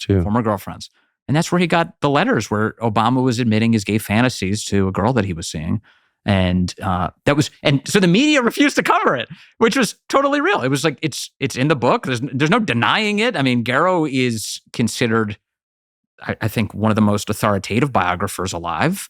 And, people just get right past And Garrow's a liberal. But I think, I'm pretty sure, in fact, I can say conclusively that Garrow came to really kind of dislike Obama and to think he was fraudulent during the writing of that book. And that book was, I don't know, it wasn't banned, of course, but it was... suppressed. It was, definitely. Yeah. Because it got to the core question, which is, who is this guy exactly? And he clearly has a lot of talents. I've always thought that about Obama. But he was also like, there's deception at the core. Also, like, it kind of gives away the game, because if their whole belief is that it's totally normal to be gay, then like, why wouldn't they just feature it? Well, I completely agree with that. Like, why wouldn't they just be like, oh, this is another great detail about his life that we've discovered? Well, it's so weird to be, on the right or wherever I am and feel like you're more liberal on this stuff than like the Democratic Party, because there are plenty of people in the Democratic Party who are still closeted. And it's like, by the way, I do not believe in getting into, I think people should be allowed to reveal as much as they want about their personal lives. Like, privacy is really important. In fact, it's essential. So it's not my place to, get into that. But there are a ton. But the reason including really famous ones. And it's like, how dare you get up in everybody else, constantly lecturing everyone about their sex lives like it's your business. It's not. Just shut up about everyone's sex life, okay? Yeah. 1. 2, if you're like Mr., or Ms., gay rights advocate and you're closeted, like what? How can you live with yourself? Also, the core point with all of these stories is like, if you're leading your life in deception, why should you have any responsibility over the rest of ours? So if you're in power, if you have power, it is reasonable to ask fundamental questions about what you're honest about and what you're lying about. I agree completely. And we all lie. and it's bad, but it's like super, super basic lies, ongoing lies like that. Yeah.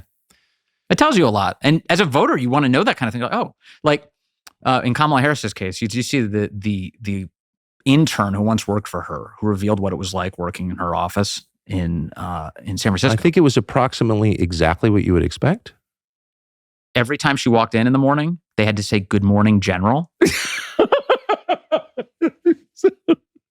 General. So like, I think a lot of people don't realize, like, I guess there is like a formal title that you could refer to an attorney general as general, but it is so preposterous that almost nobody does it. It's so stupid. I know many attorneys general, many, more than 10, and I've never called a single one of them. No, and to the extent that you've ever talked to them about it, they're like kind of embarrassed by the concept. Like, I'm not actually a general, so don't say that. Yeah, how many tanks do you have? Not generals. Yeah. So she would walk in the morning, and her expectation was that every single person would stand and say, "Good morning, General." Yeah. Now, as you know, my dad is a Marine general. An actual general, right? And he told me, he's like, that story alone told me everything I need to know about her. Every single thing I need to know about her is encapsulated in that one anecdote. Right. It's totally You right. demand the interns who are not allowed to make eye contact stand up when you walk in and say, "Good morning, General." Yeah. You should not have your hands on the levers of power.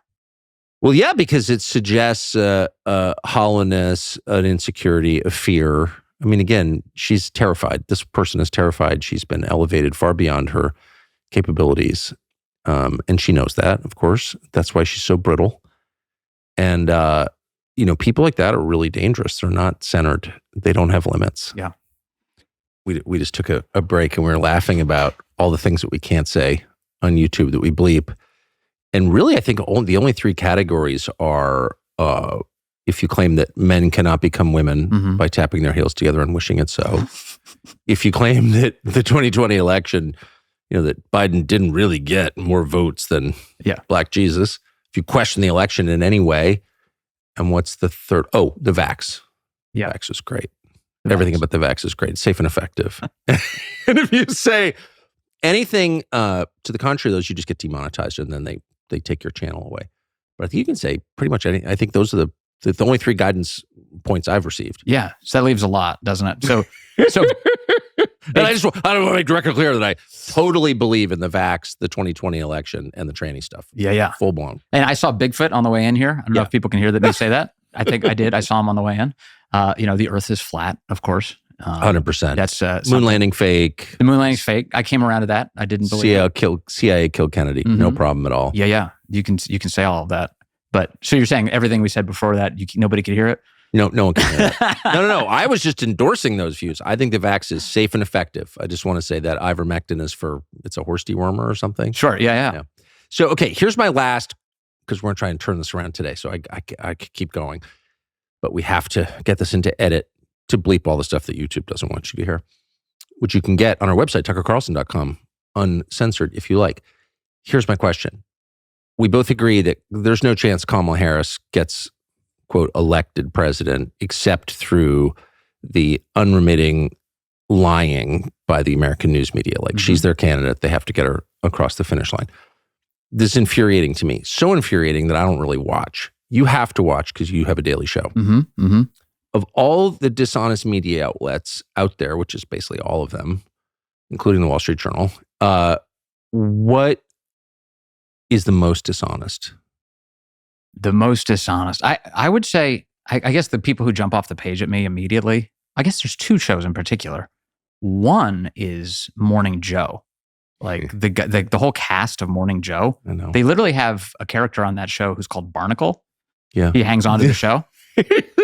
He's been hanging on for years. But anyway, the point is, like, that show, like, they'll change their attitudes on a dime just to serve whatever the left wants at any given moment. It's really sad. It's pathetic. And they're so angry about Trump. And so that comes out of they were everything Trump cheerleaders. They were Trump cheerleaders. And now they're Biden cheerleaders, or they have been up until Biden got replaced, because Biden was close to them. It was the show he watched in the morning, so they tailored their programming only to his interests. And it's just really embarrassing. And I would never... So when they round you up, you and your family, and put you in some camp or put you on trial for thought crimes, do you think Morning Joe will mount defend the you? defense for me? Just on principle? I don't think so. And I don't think this clip will be the reason for that. I think literally, they already know what to think of me. Then it's sad. I know all those people very well, and it's sad to see it. I mean, Joe Scarborough's like not stupid at all. Joe Scarborough's actually smart. Not that that matters. There's a lot of bad smart people, but he is not stupid. He's much smarter than your average cable news person. But what they're doing doesn't represent, he was a Florida congressman, and then he left, and then there was who's represented by who in Florida would say, yeah, that guy's speaking for me now. No, but what I'm saying is he Don Lemon, someone like that, you think, well, does he really know what he's saying? Right. No, not really. I don't think he does. I don't think he has any idea what he's saying, actually, which kind of makes me sort of like him. Joe Scarborough knows exactly what he's doing. That's all I'm saying. Well, yeah. He's tactical in his presentation. No question. I mean, and somehow he's thrived amidst all of this. He and Mika got married, and now they do the show in Florida, and they pretend they're in DC, and it's all very weird. How's that going? Do they look happy? I haven't seen it in a while. I don't know. Is that working for them? I can't. I don't know. There's so much phoniness on TV, so it's like everyone's always pretending to be. I know. I don't think it's working that well. As you know, I don't think it's working that well. The other show that stands out to me that's so cartoonish, but it does have millions of viewers, is The View. Have you actually seen The View? Not beginning to end. I'm a clip consumer of The View. Yes. Just like a lot of people. I will never allow somebody to tell me what happened and then just reinterpret that event in that way. I hate that. That happens all the way. That happened to you, throughout your entire career, but especially when you're on Fox. The left always had these views of you that weren't filtered through watching a clip of your show, or certainly not the entire show. It was literally what some lefty outlet told them about you. That's their interpretation. And they never get it right. I mean, I always felt like I have all kinds of obvious faults. I definitely have some pretty serious bigotries. They're just not racial bigotries. But do you know what I mean? Mm-hmm. They always got it wrong. They're always accusing you won't me. Tolerate certain things. That's what bigotry means. There are certain kinds of people I don't like at all, in a very unreasonable way, but they're not black people, actually. They're affluent, a lot of affluent whites. I just don't like them, especially some of the ladies. I just don't like them. The ones who scream at you. Yeah, the ones who scream at me. And by the way, I'm not defending that. That's bigotry. But it's not the kind of bigotry they're always accusing me of. It was yeah, you're right. I'm a bad person, but in a very different way. Can you be more accurate? But if she comes lumbering towards you with blue hair, you and a mask, you kind of have a read on which way this is going. Yeah, but you shouldn't judge people without knowing them, I think. But I do in that way. But it was never, they were always whatever. Anyway, no. Do people yell at you less now? Yeah, never anymore. I don't go anywhere, Wait, but I mean, on the few times that you're at an airport, for instance, do they yell less? Yeah, not at all anymore. Oh, that's good. It's interesting. I don't really know what that's about. Well, not having your face on Fox, and then the media pretending like you don't exist. Meanwhile, you have the #1 podcast in the country. Yeah, It basically all the lefties who would be conditioned to yell at you don't consume what everyone else is consuming. I never cared. It never bothered me. Just don't come to my house. That was always my view. So anyway, The View, I haven't seen The View in a long time. It's over the top, comical cheerleading for everything the left is for. And they're always against Trump at all odds, at all costs. No matter what he does, he's always guilty of everything. He was rightly prosecuted by every Democrat prosecutor in the country. He should be in jail. It's just... Is Joe Farah's daughter still on there? Yeah. And nobody talks about that, do they? He is such a nice man. Joe Farah is a nice man, and he had this very low IQ daughter. It's WorldNet Daily, right? Yeah. WorldNet Daily. He's just a nice guy. Was Joseph Farah. I've known him 30 years, and he's just a nice person. But he had this daughter who was an idiot and sad. And she went up on The View, I heard. Yeah, well, nobody holds the Joseph Farah thing against her.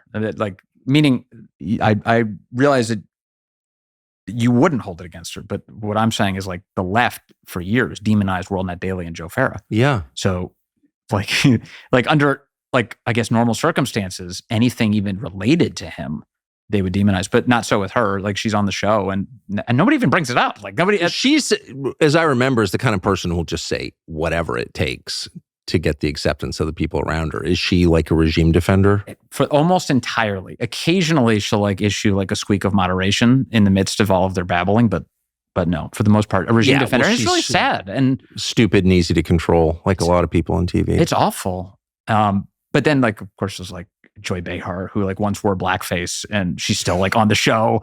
And, Whoopi Goldberg, who like clearly doesn't do any research. Yeah. She just wings it entirely, which is funny. Joy Behar. So I did The View once 20 years ago when I worked at CNN. The PR department pushed me to do The View. And the only thing, Barbara Walters was there. I remember that. I remember thinking the whole thing was like so mindless. But Joy Behar was like the screechiest human being I'd ever met in my life. Is she still that way? 100%. Maybe worse. Probably worse. Really? Yeah, probably worse. It is crazy. And do you think that like any world in which Whoopi Goldberg is moderating whatever whatever little debates might be breaking out at the table is like crazy. Can one last question? Do you think like I know that there are very, very few Republican donors who are worth much, unfortunately. There are some, but not a ton. But I always thought like a show like The View and a person like Joy Behar, that could be such a brilliant disinformation campaign. Someone who's so unappealing, so like prima facie repulsive that she pushes people away from her position. Could it be that Joy Behar is actually getting funding from ex-Republican donor to discredit the other party's program? Right. She works for Elon. Well, you do kind of wonder. And she's still that way? Yeah, she is. She's got to be 150 years old at this point. Oh, it's so crazy. I don't even really know how like she got jobs. Like, wasn't she on CNN at one point? She had like a headline. I don't know. Show. Not when I was there. I think it was after you were there. Okay. Anyway, the point is like it still exists. They're still crazy. It makes for great fodder for clips. I mean, I love clips from the show because it's so ridiculous. It's so easy to eviscerate. It's like Ben Shapiro debating a college student. It's like the easiest stuff. It's funny. Yeah, thank heaven for that. A daily show would be impossible without the rest of the media. Yeah, for sure. I remember certain days when I had a daily show. Thank heaven I don't do that anymore. But be like, oh my gosh, it's August. Like, what do we talk about? This is before the news went totally crazy all times. But there's always some Tom Fox, our genius producer, would always be like, what? I don't know what to write about tonight. He'd be like, I'll send you some clips, and they would piss me off so completely. Yes. You'd have like Don Lemon saying that a plane disappeared into a black hole. Right. And you're like, of course we have to do that. But actually now that I think about it, that may be the one thing he was right about. I was just thinking that exact same thing. That was the old Don Lemon. That was like Don Lemon before he decided to do that was whatever open-minded Jeff Zucker Don wanted. Lemon. Totally. Yeah. And I remember mocking him and being like, oh, that's so stupid. Compared to what? Like what's the real answer? Yeah. And like, I think when he said that, there was like a panel of people on and everyone looked so embarrassed that he said it out loud. Yes. But he stuck to it. And that was his greatest moment. Yes. I totally, actually, I'll end with this. His greatest moment ever. And I think correct me if I got this wrong, but he was profiled by like Atlanta magazine or something. Do you remember this? I remember. I don't remember the magazine specifically, but I may be getting this wrong, but he's sitting and the reporter is a female reporter, very good writer, this woman. I think I know her, but whatever. Anyway, I can't remember who it was, but she's having lunch with Don Lemon and he's like, in journalism, think about journalism, Vince, those who have been chosen to practice it, to stride its hallowed halls, men like Woodward and Bernstein and myself. And he's just giving this like impossibly pompous lecture. And the waiter comes up and he's also like fussy and pompous. And Don Lemon goes, I'd like some lemon sorbet. And the pompous, fussy waiter goes, sir, it's actually pronounced sorbet, which is like devastating. Actually, you mispronounced the name of the dessert. Yeah. You pompous After douche. trying to impress your dinner guest with how impressive you are. But Don Lemon is living in this like airtight bubble of self-esteem that's just impregnable. Like you can't violate Don's self-esteem. It's bulletproof. And so he goes, no, my man, it's pronounced sorbet. I'm like, I love you. Because you're so stupid, but it's real. He stuck to his guns. I love that. That's the best. Bring back that Don Lemon. I totally agree. Vince, thank you. Thank you, Tucker.